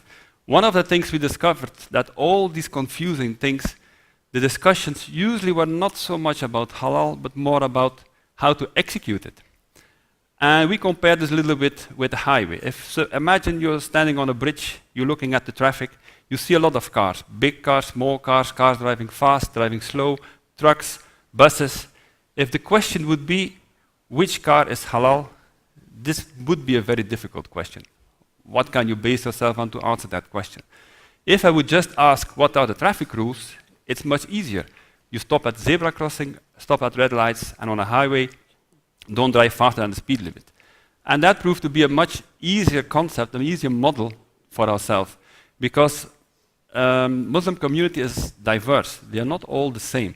So the only thing we have to find out, what is our customer base, our targeted market? What are they expecting from us?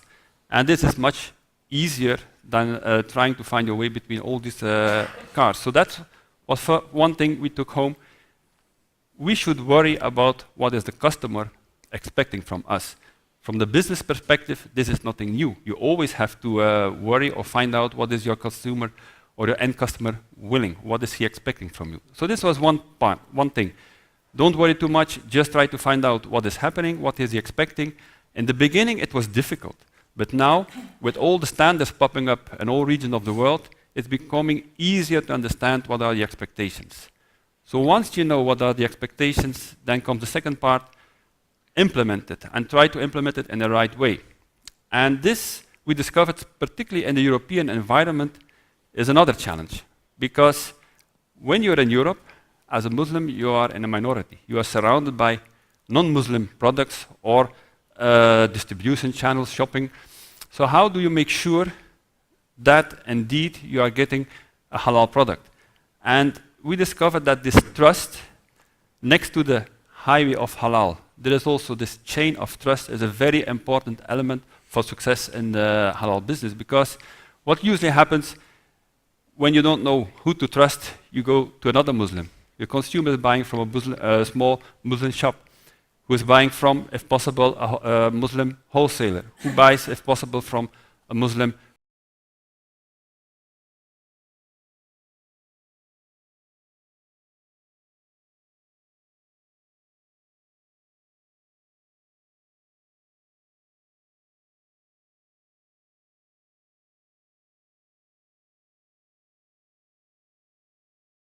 It's so important that in our opinion, you could not outsource that. Suppose if you make the comparison to food safety, no company active in the food business will outsource its knowledge on how to produce safe food. So why should we do that with, let's say, the religious equivalent of halal? We also should take ownership. So this is what we were trying to do. That is what we implemented. But another point why we were doing so, we discovered that despite the importance of halal and this chain of trust, in the end, halal is only an entry ticket to the market. It is not the winning ticket.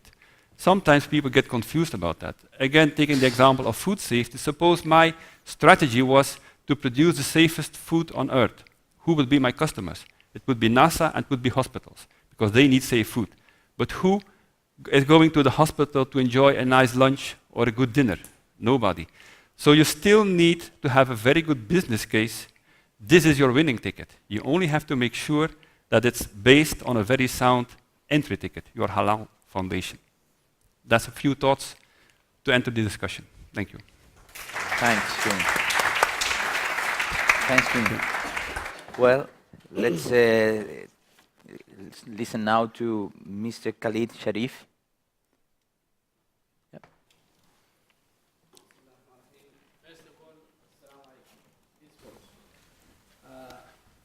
Thank you for the organization to invite me in this small roundtable, and I would like to give you what is the procedure of halal for UAE as well as for GCC countries, which is a Gulf country in our region. Actually, before that, to start, give any how you use it? This way. Ah, okay. Ah, from where? Ah, okay. Thank you. Sometimes the technique is difficult to understand. Anyway, we'll see here the Muslim population 2014. See, just to give you a brief view, what's the increase, mashallah, of the Muslim population in the world. And again,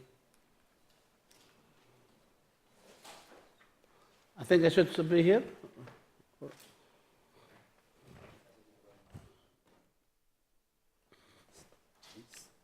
Okay. Okay.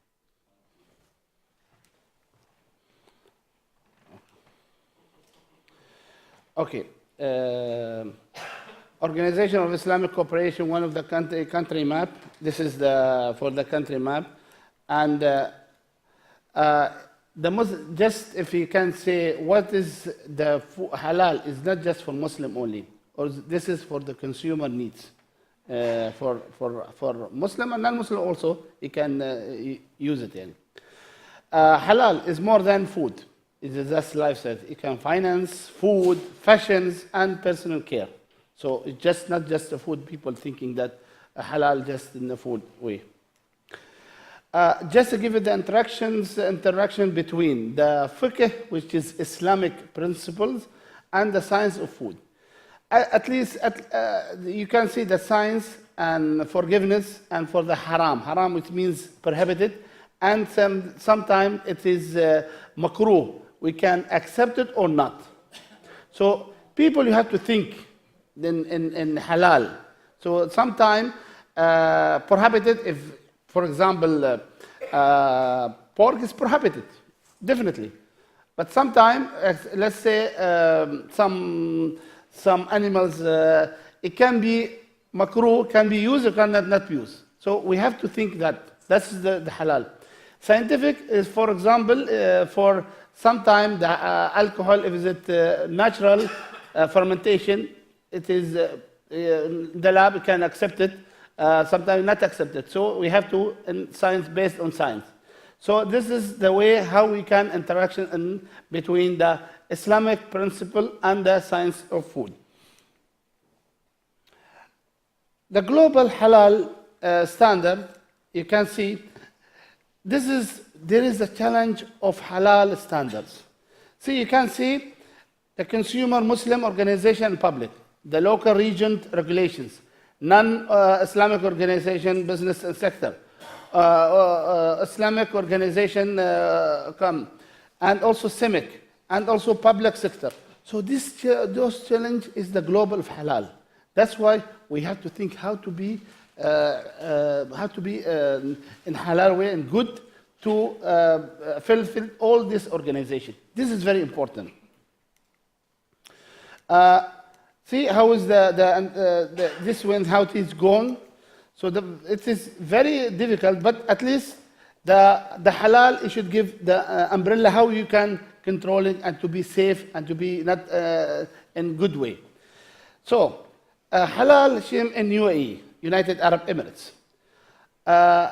Now the new procedure in Dubai that or in UAE that all this halal is under the ASMA, which is Emirate Standardization Authorized, and now all the food control is under the him to be approved any halal food coming through UAE, and from that we'll give you the accreditation center later on, which is DAC. The Dubai Accreditation Center, one of the accreditation to approve the Islamic organization. This is one of this planning for future. We're going to organize so any food coming to UAE or for GCC. So we're going to accredit all the Islamic body and the world accreditation to be to be filled our Islamic requirement or halal requirement. And then halal important, any food coming to Dubai, just give preview for any Spanish company if you want to bring any food to UAE or as well to GCC. In other things, so when we call it the halal, I just give you brief how we can do it. Halal food just non-contain any non-halal ingredients. This is the ingredients should not be halal. This is and also the food shall completely separated from any non-halal food. This is that we call it halal. The other things, the processing, preparation, using equipment or tools or whichever free from non-halal materials. The four things before processing and halal food or equipment and production line shall be clean. So it should be clean anything. So this is the thing how when we call the halal. In UAE, the requirement for halal show any food control, for example, in Dubai, any now the current, I'm talking the currency now, any food coming to UAE should be approved for Islamic society. So the people go and approve the Islamic society in the country of origin, and also send to the laboratory to ensure that they comply with our standard and specification standard, and also ensure the certificate has been issued from the government, the halal certificate, and it should be linked with the country of origin. And the third thing, ensure that the halal certificate is approved by UAE authorized, which is ASMA. This is the document requirement for important food. This is very important for any food requirement need. The bill of entry, awareness bill, package list, health certificate, and halal certificate, one of the important. Just halal certificate just for meat and meat product, not for other foods. So this is very important, that just the halal certificate only for meat and meat product. Any other relative with the certificate, especially case such as heat treatment or whatever, should be avoided. This is if some item which is have any band or any other things. Label of halal. Here should be written the Arabic and with other language. We can Arabic or English, because English is international, so that we accept it.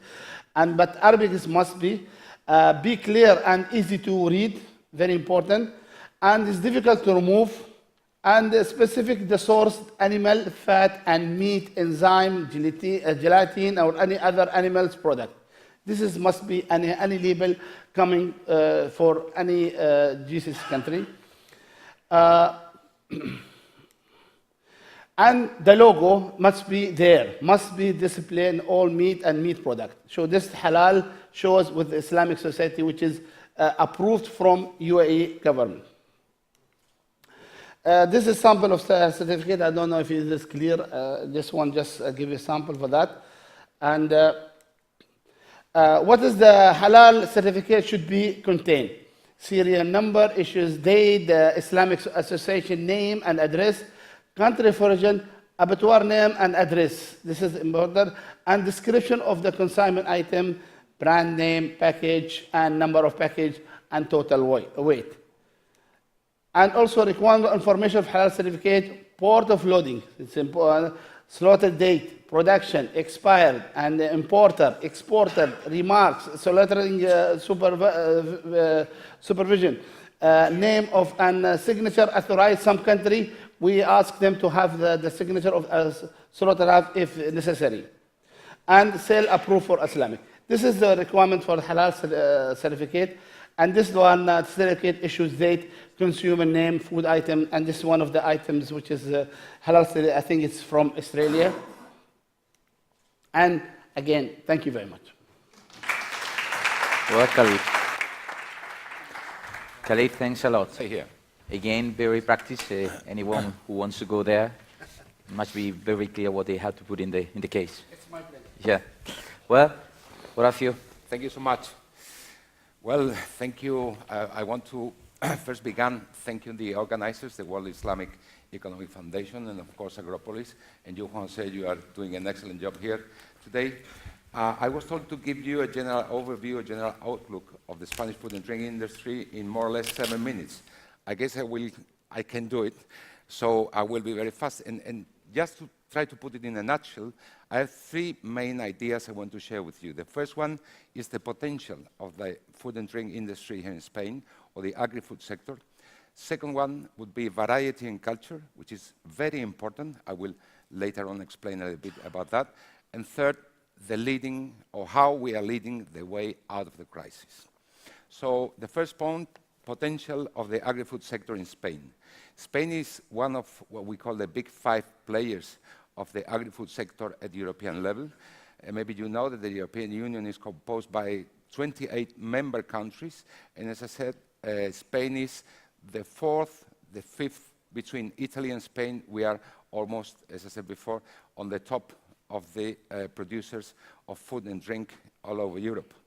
Since we joined the European Union more than 25 years ago, the combination of the support from the Common Agricultural Policy, so funding coming from the European Union, and private investment has led us to a modern, efficient, and very well-equipped agro-industrial system.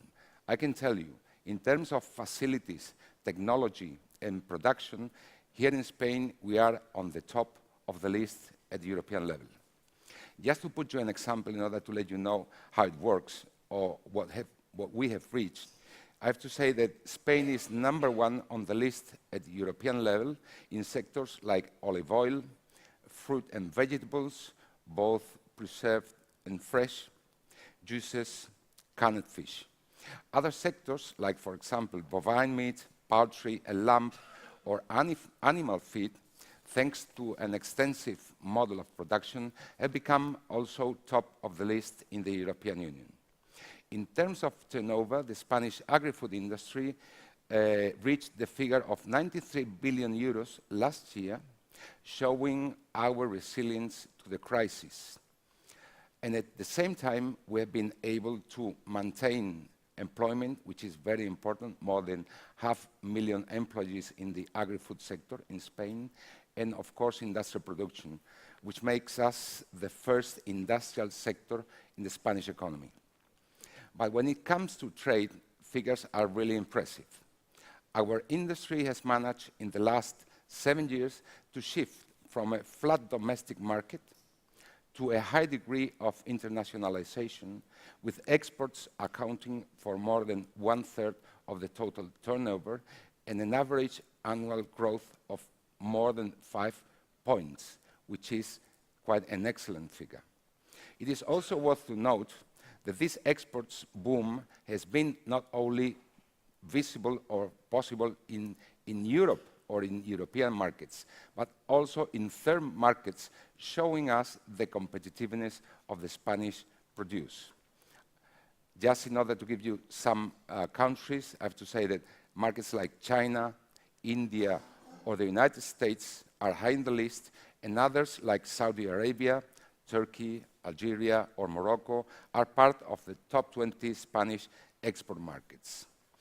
The second point, as I said before, that I want to share with you is variety in culture. And why variety in culture? Because I think that the food system is much more than facts and figures or just a way to feed people. A food system like the Spanish one, at least, and here I want to make a comparison with the northern countries of Europe, a food system is much more than that. It means variety as culture, which are our two main strengths, or this is at least my point of view. When I say variety, I have to remember you that we produce almost every kind of food here in Spain: olive oil, dairy products, cereals, sunflower oil, meats, fruits, vegetables. I can tell you, more than 100 kilometers from here, we have Granada. Granada has subtropical productions. And if you go to the Canary Islands, we have also bananas. I mean, we produce almost everything in terms of food here in Spain. But at the same time, culture, as I said before, is very important. As long as our gastronomy is based very strongly on this national production that I mentioned, and a long heritage in which Islam is one of our pillars, making from our Mediterranean diet the basis of our cuisine, which is recognized all over the world. And the third point, just to finish, the potential of our agri-food industry. Spain is entering in a recovery phase, as it has been already shown this morning. And after 7 years of economic decline and a painful period of job destruction, the figures coming from the International Monetary Fund, the European Commission, and the Central European Bank show us a very different landscape. A 3% of increase in GDP, job creation of more than 500,000 people this year, so figures are very good and promising. We are now in a sort, if I can say so, of a perfect mix in which, first of all, labor reform of our government is giving finally results. Second, we have low inflation, I would say even almost no inflation. We are around 0.5%. The quantitative easing policy put forward by the European Central Bank, giving liquidity to the whole system, is going also to help us quite a lot. Energy prices, of course, are are also helping, and the recovery of national consumption, as well as strong exports, brings us to a new phase. If we look more in detail, Spanish agri-food sector is in a very well position to take advantage of this new environment. The first thing I want to mention is that we are almost self-sufficient in many agricultural commodities like sugar, olive oil, some cereals, dairy, fruits and vegetables, and this, in this moment in the world, is a very strong point for us. The second thing I want also to mention you is that being members of the European Union, this allows us to have a free movement of goods, capitals and persons all over Europe, all over the 28 member countries of the European Union, without having to pay any duties or taxes. And this is also a very important point if you are looking at Spain as a hub to the European Union. Third point, we have, as I said before, a very strong agriculture and agro-industry sector, but one of our main problems is what we call atomization of the sector. I mean, we have too many people, too many companies, both in the agricultural sector and the agro-industrial sector. Well, I have to say that the Spanish government has taken several initiatives, and one of them is a very interesting one, a new law on cooperatives. In Spain, we have many agricultural cooperatives, and the idea of this government is to put them together in order to get them growth. And this is very important. Cooperatives are merging thanks to this new legislation introduced by our government, and this will lead them to a better market position and profitability. Just for instance, to let you know, the recent creation of what has been called WIEF Spain. WIEF Spain is the merge of 4 big cooperatives in Spain in the lamp sector, which is leading them to position #1 at the European level. The other point I also wanted to mention, and this just to finish, I guess I am on time, I hope, is tourism. We are going to talk about tourism later on, but let me share with you some thinking about. Tourism is key in the Spanish service sector, with more than 67 million people visiting us last year. When I think about that in terms of production in the food industry, I always say that Spain is not the obligation, let's say so, to export in order to let know our products. 67 million people are coming every year here to Spain, and they have the possibility to test and to know our products, our production, our culture, as I said before, our gastronomy, and this is a very important point. Mainly, I come back to the idea, if we compare us with countries in North Europe like the UK, Denmark, and any others coming, as I said before, from those area, northern area of Europe. Our authorities and the food industry have learned that this is a big mine in which we have to dig and exploit this strong relationship between food, gastronomy, and culture in order to increase food consumption and sales both in Spain and abroad. Just to finish, I would say that if we follow this path in the next years, we will be having a real exciting time for our industry. Thank you very much. Well, Rafian, thanks a lot again. And now it's time to create the dialogue, the debate. If you have any question between the people around, yeah?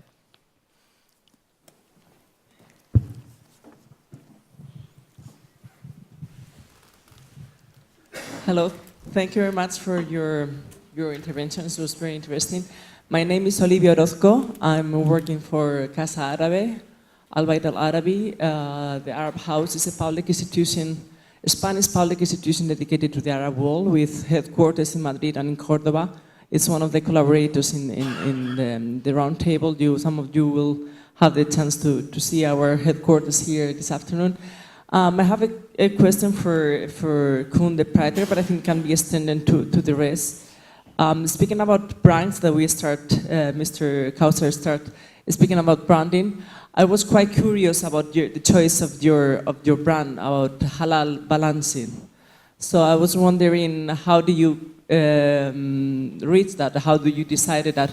And initially I thought, I don't know if you were referring to finding a balanced way of living as what Islam entails, or you, as what I understood later on, you refer more about kind of finding a balance within this diversity that halal work means. If you can explain a bit more about that, I will be interested. But in relation to that, and in relation to your experience in these years in the industry, and this also extends to the other speakers, how do you see within this diversity, tend to find this balance between the different standards and requirements about halal in the different countries in the world? How do you see the evolution of the industry in this year? Do you see that it's going towards a kind of global halal market, or there's kind of a competition and division of the different markets? And in that sense, how do you, for companies that are starting now the business,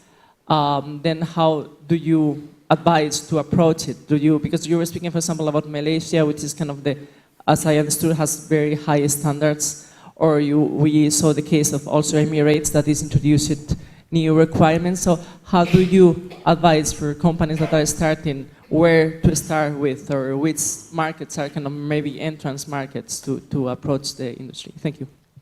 Thanks. Koen, I think the question for you. Thank you for asking a question about the name, but you're right. There has been some thinking behind the name, and the main thing why I call it halal balancing was by my previous experience. So I was a poultry processor where we also were slaughtering animals. So this is the worst thing you can do when you're entering halal markets, slaughtering something yourself. And like many people, we did not really know what the main issue is. Always stunning. You cannot have a forum without talking about stunning and having a debate around it. And what I realized, or what I found out, that actually it's not black and white. If you choose for one solution, there are disadvantages that come with that solution. If you go for another solution, you also have disadvantages. So you always have to find some compromise in the good way, not in compromising things that it become a bad thing. You always have to find an equilibrium, a balance between requirements, because not always you're in the capacity to choose the one right thing. And this is, through all of my experience, this is actually what I learned. It's not black and white. It has about decisions. It's about making a choice. This is why this highway of halal, as I call it, with the different speeds, it reflects a bit this diversity. In my opinion, we should try not to judge about the different speeds, because this is what I see a lot happening. As long as you're driving below the speed limit, it's okay. But what sometimes you see, if you're driving 80 because you feel comfortable at driving 80, you see someone driving 100, the tendency, you get to start feeling a little bit frustrating that someone else is driving faster. So you tend to say, look, you are no longer halal because you're driving faster than my safe speed, although you're still having, you're still within the speed limits. It's like a traffic agent who would give you a speed ticket because you are driving faster than he thinks you should be driving. So that's a bit why I said, look, it's not that black and white. You have to make some choices. Sometimes it could be that by making a choice, you are limiting your market segment. Okay, but that is a choice. It's not a judgment. And this is why balancing, for me, is very important. And that's why I call it halal balancing for that perspective, especially if it's then for in the European environment, which is a non-halal environment, you even have to make more compromises and judgments. This is possible, this is not possible. If I do this, then it may be so expensive that it's no longer possible. This is one of the topics which is also in Europe, there's a mixed supply chain, what you do with that. Logistics is always another part. So balancing, pragmatic, this is maybe Belgian people, we are a little bit pragmatic as well. So we try to find a way, okay, these are the difficult parts, what can we do to get one step further? You may have known that we have the Flemish part and the French part in Belgium, we're still one country. This is because we are capable of finding compromises, finding solutions. This is part of why I call it halal balancing. And then I have the next questions, how do we cope with different standards, or?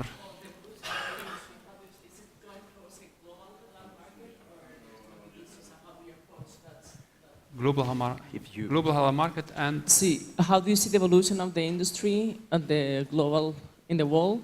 If it's going towards a global halal market, or if the increase in the diversity of standards are contributing to more kind of division, and then how do you advise to approach that market?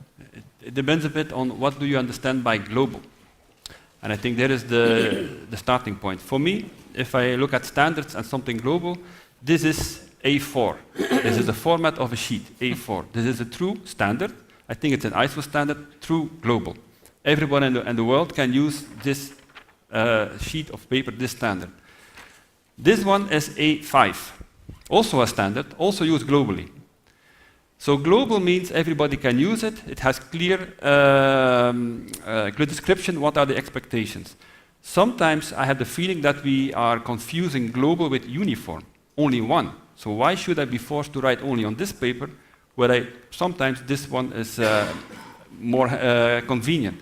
So for me, yes, it's coming more global, but it does not mean more uniform. I don't think it's going, I think it's going in the opposite direction. More and more people start to realize that halal industry is going up, but you see more people describing what they are expecting, so you have more and more standards of a better quality, but they will not always describe the same thing. And coming from Belgium, we are a small country. For us, this is not a big problem. If I want to export 200 kilometers away, I'm no longer in Belgium, I'm in France or in Germany or in Holland or in UK. I already have 4 different flavors in my product. So what's, for us, from our perspective, what's the big deal? But I know from big countries, they don't think like that. They are very surprised that they have to adapt their product. For us, it's second nature. I hope this answers your question. In relation with this question, I have a question for all of you. So we can say that halal certification is only a certification. It could be a behavior. It could be a new way to see opportunities. It's just a rule, or we can see something have changed. Because if we see in the numbers, there are more people who are not Muslim are using halal products. So yeah, I think that's a good question. And if we look at the US market for kosher food, so the US kosher food market is enormous and certainly far outstrips the number of people who describe themselves of the Jewish faith living there. And so the research that has been done into why kosher food is eaten by so many people just points to the fact that a lot of people believe that kosher food is more ethical, perhaps is better for them, has health benefits. So in fact, if we look at the US example, kosher food is eaten by lots of people. And I think Khalid mentioned the point, halal is not just for Muslims, it's a philosophy. And I think that philosophy, if it's described properly, can make it valuable and useful to lots of people. And in fact, the US example with kosher is seen with halal in Europe as well at the moment, where a lot of people are buying it. I mean, it does move on to issues of labeling. It does move on to issues of what is the narrative, what is the halal philosophy? Do people understand it? How is it shaped differently for tourism as it is for food, as it is for other behaviors? So I think finance as well, of course. But I think potentially, and indeed the philosophy of halal is it applies to everyone. It just needs to be described in the right way. Any of you want to add something? I think in addition of that, halal, we should understand is not just a slaughter. People think it's a slaughter. Halal, it's a way from farm to fork, from producer, from the abattoir, separation, car, transportation, until the consumer. And we should understand what is the concept of halal. As my colleague mentioned that, yes, what is the global? That's why the global of halal is very different. That's why I'm showing that we have so many organizations of Islamic. So the way which is you are accepted and you think that this is halal. And it's not just, as you mentioned, a piece of paper is just halal. It's just a paper. It shows that a document. It's just a document. But you should understand this document, how you get it. It's important. And we should know what is the halal concept. And people, as mentioned, there is a kosher or accepted. They're no different. And some organizations are doing a halal way. There are some organizations, not just a kosher, there are some non-Muslims that are doing also halal. But this is, the halal concept is okay, this is not accepted. So we have to think what's the halal organization, the concept of halal. Is any of you in the public?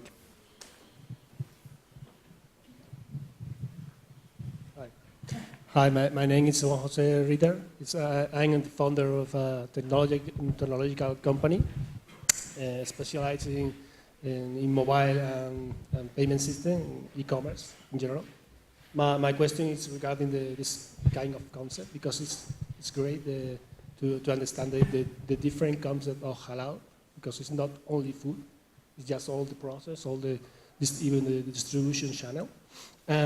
My question is to all the panelists. Okay, it's a general question regarding the what to do about the distribution channel, because there is a lot of information to show to the final consumer. For example, serial number, where the food comes from, a lot of information. But what are the tools, the mechanism to the final consumer to know all the information? It's just a paper in the food. It's I don't know, with a sticker or something like that, or we can make more information. We can give more information to the final consumer, even, for example, using mobile application or something like that. Additionally, what are the process to sell this kind of food, this kind of products using e-commerce? There is a specific I don't know, certification or something like that to sell product using e-commerce? Probably you mean a marketplace or something? Yeah, if there is some marketplace, or there is in the internet has any other product. I think the people finding or looking for halal must be sure that they are buying something certified, something who comply with all the normative, all the regulations. Okay, and additionally, it's quite interesting to provide to final consumer, for example, coming here to Spain, to Cordoba, and finding all the restaurants who comply with the halal and something like that could be a very useful tool for all the foreigners or even people here to know where can buy this kind of products. Is this something in progress, or it is some tool? If any of you know more about I think it's a broad question with lots of aspects to it. I won't discuss the certification because that will go over there. But in terms of how consumers find products, consumers are very, very agile. If there's a product they want, they will find it. And to follow in your example, if a customer or if a visitor to Spain is coming and wants to find a halal restaurant, they can either use a halal booking service, of which there's a discussion later on today, or there are a number of websites which will help them identify the halal restaurants in Spain or any other part of the world, because the consumer will find out. But it's not entirely established. It doesn't always meet the customer's needs, and certainly it may not cover things, for example, finance products or other things. It tends to be focused on food today. In future, it will probably change. But I'll pass on the certification and standards question. I think, as you mentioned, that the halal, what we are looking for, that if we have the procedure in the right way, okay, it's important. So, it started from beginning, from the slaughter, from that. If there is a procedure, then we can accept it. This is halal, in halal way. A matter of logo, it's important that the people especially knows that this is halal or not. But the logo is important to make sure the people understand this is the halal. I think this is the way for that. So I don't know if you have something to, in addition. Probably Horacio wants to add something more. I'm not an expert really on halal, but I have, it brings me to my mind two things. The first one is that we had a new regulation coming from the European Union, which is entering into force last year in December, on information to consumer. I mean, all the information that we had to give on a package of food, okay? And there is a special regulation for all the information that companies need to give on internet sales, okay? So I think this is a good opportunity for halal to show, you know, that the speciality of these kind of products.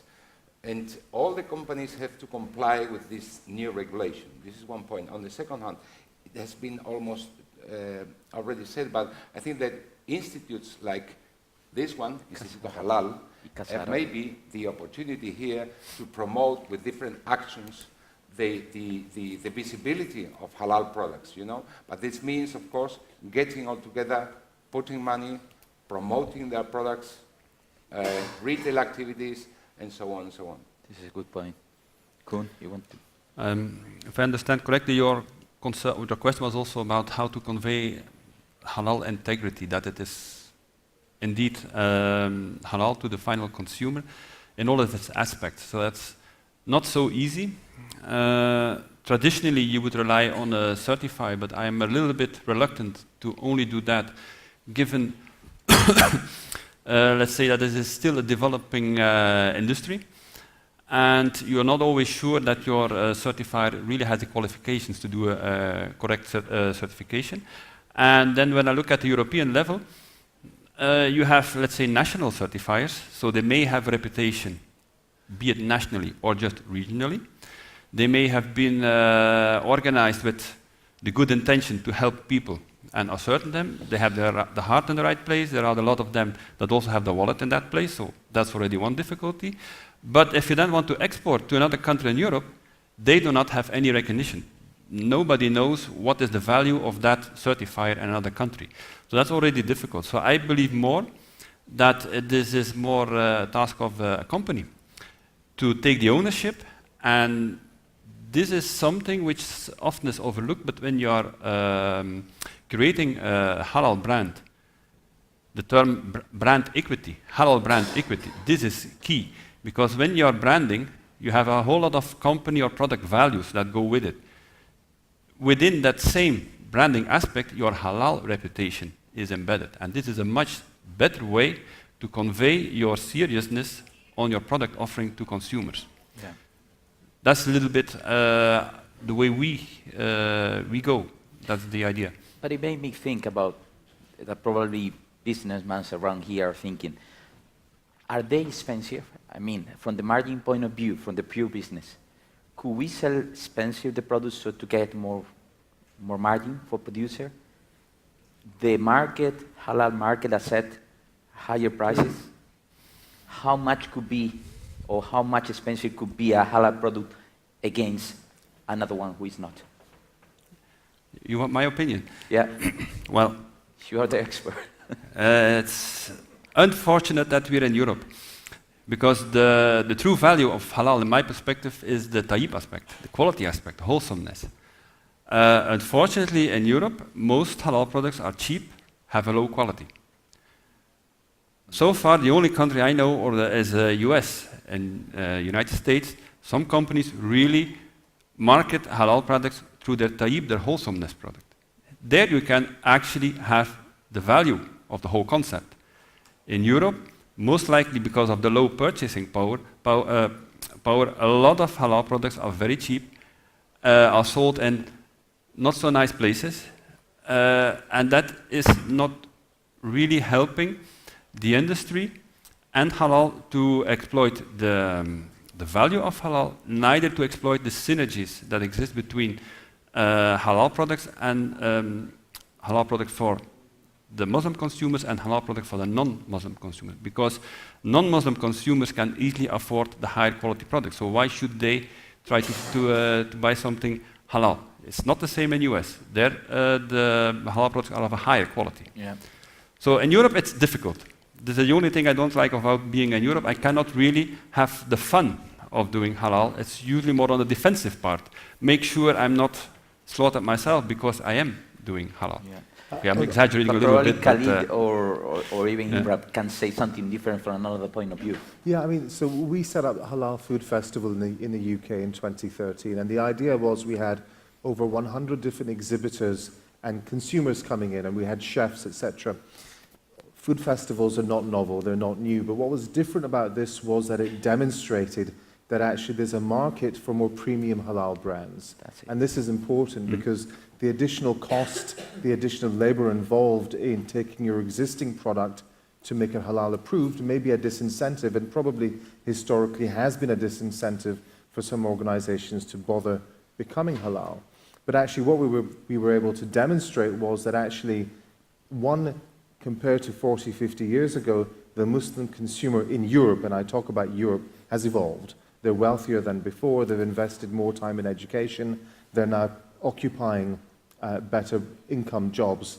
This is still different across different parts of Europe, but certainly from a UK perspective. And as a result, their purchasing ability has increased. They're the new Muslim middle class. And again, we see the same in Indonesia, we see it in China, we see it in other parts of the world.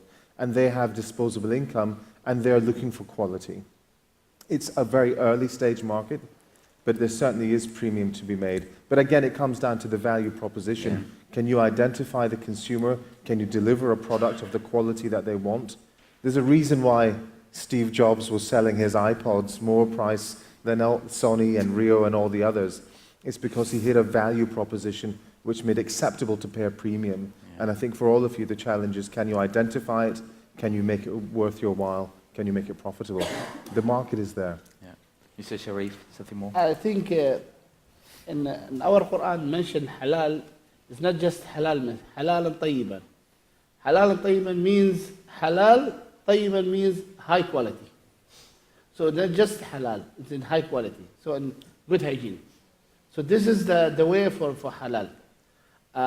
It's the other things we have to think in future. I think if we have a high quality procedure to protect the halal, especially the logo, in my opinion, that accreditations, if we have a good accreditation in high quality, whether we can share all the organization, Islamic organization, to have a high quality, I think we will have good increase, because number of halal consumer now is increased, and people like to have halal.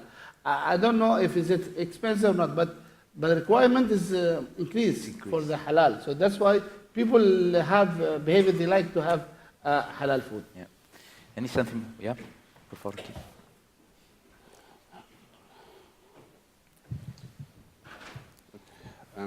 My name is Farouk Raza from the United Kingdom. I'm the managing director of an Islamic finance advisory and audit firm. I would like to thank the organizers and also the esteemed panel members. I don't have a question. I just want to make a couple of comments dwelling on what Dr. Koza has already mentioned. I think there's a real opportunity here for Spain, but you have to be, I think, a bit clever to understand, and to identify and fully grasp that opportunity, and that has to be unlocked. And what it is, I think it's actually a marriage between the cultural heritage, the cuisine that you have, and also the quality that the esteemed speakers they have mentioned already.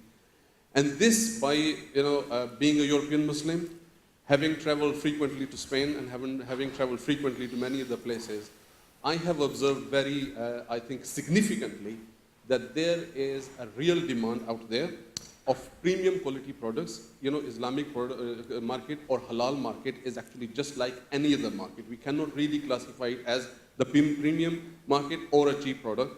It's actually segmented into different layers, and there's a demand for everything. And as due to a number of reasons, the disposable incomes of the Muslim population across the world is increasing rapidly and significantly.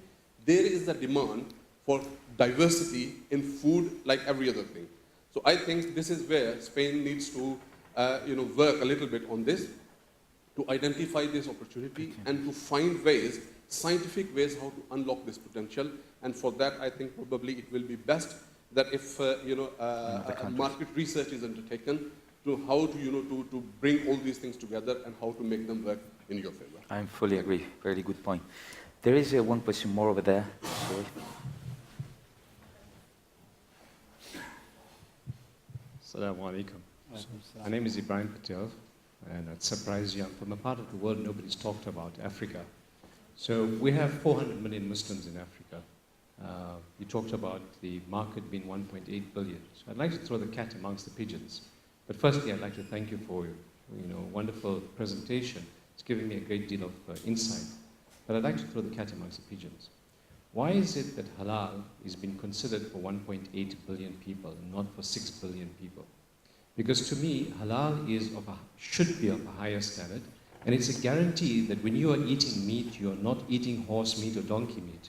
So I would think that in considering the position of halal as a market and the opportunity for Spain, is to look at the other consumers and say to them, when you buy halal, you are guaranteed that this is the right product that you are eating, and sell it from a health, hygiene and standards points of view rather than from a halal and tayyib point of view. Your point about tayyib, wholeness, excellent. Let's sell that to the rest of the market and not just to the 1.8 billion. So I'd like to throw the cat among the pigeons to see how can we do that. Thank you. Excellent. May I say something? Sure. Two comments. First, on your point, I fully agree with you. But I think that there are good expectations. I remember now that Spain has been participating in a very important show, which is Gulf Food in Dubai, for many years. But in the last years, I've seen a boom of Spanish exporters going there. It is absolutely true. Spain exporter is not really aware of what we can gain focusing on this market. But I hope it will come, and not and soon, I hope. Your point, when you were talking about, when you were making your comments, I was thinking that, in fact, halal means traceability. Something which here in Europe we have been fighting for many years, and finally we got a common regulation. And when you said this from farm to fork, and you make your comments that, listen, halal means traceability, something that we, the Europeans, we thought we have invented, but it is not true. You have invented it quite a long time before. This is a good point, Very interesting.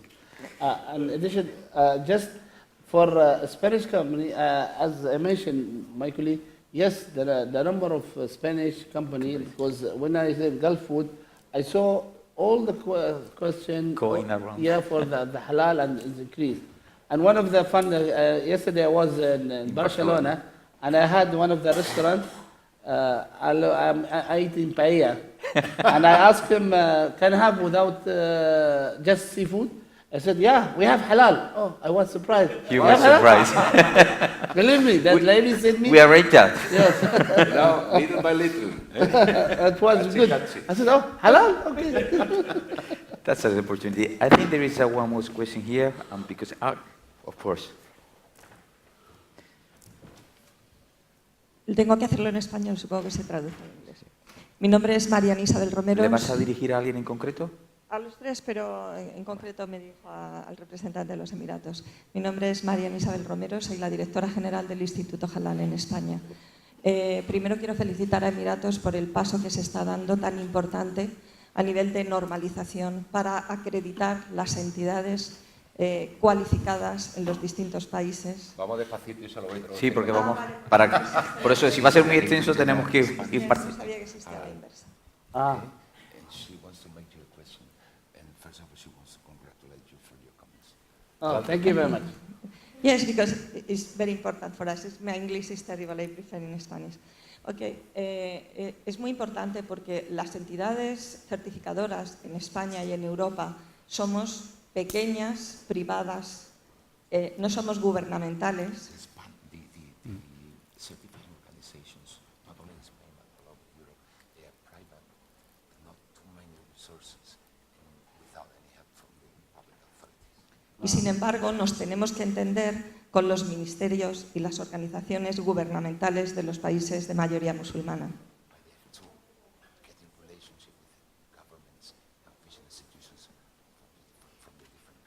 Ok.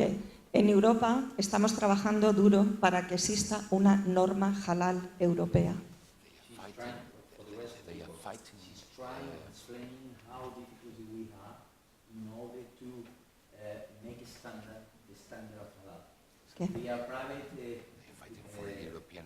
Sí. They are private, they are not governmental, but they have to fight against the governmental. So, Tenemos que armonizar las normas, las leyes de los países musulmanes con la normativa halal que, inshallah, tendremos en España y en Europa. she said that the European and Muslim countries should harmonize and to standardize all the rules in order to... Para poder garantizar que cualquier producto de cualquier empresa española o europea pueda llegar con garantía y seguridad a cada uno de los distintos mercados.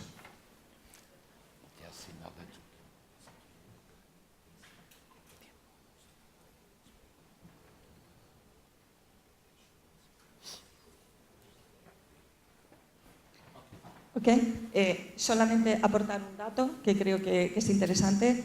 Este año por fin podemos aportarlo, que la industria halal en España alcanza a 20.000 trabajadores de la industria alimentaria y eso ya ocupa, entiendo, un papel importante para que nos pongamos duro a trabajar en ello. Gracias. Muchas gracias.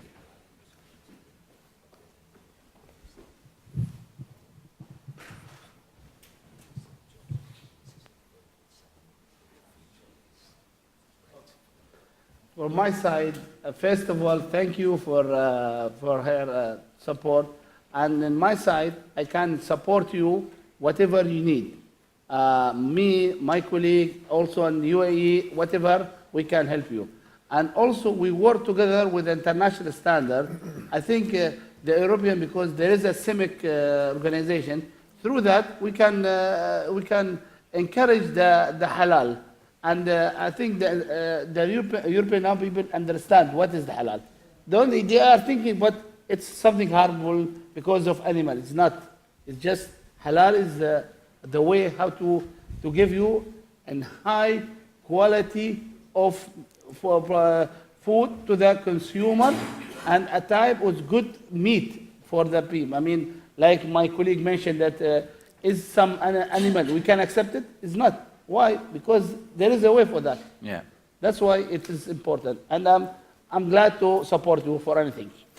Well, it's time to finish. I want you really to thank all of you, therefore, to be here today, to give some light about the future that we have in front of us, and all of you to come. Just 3 more points before leave. I was just thinking about something I didn't know before to come here. Halal is traceability, is permission. It's not haram, which is prohibited. So I only see optimism. Second one, this gentleman before, this morning, he talked about business school. I teach in a few business schools in Spain, and I also teach young people. I see the only way to create the future, because we cannot create the future. We cannot make the future. We can draw, design how we want to do the future, but we have to do it in the present. There is a big task for us to teach youngs to come in this world. People in Spain, around the world. In Spain, we are only generating 1,000 million euros through the halal food, or halal economy. European economy means 60,000 million, so we are presenting only 2%. So, or we create the future now, or it's going to be very difficult, but we have the food, the country, the culture, the legacy, and that's the best. Thanks for coming, and hope to see you soon.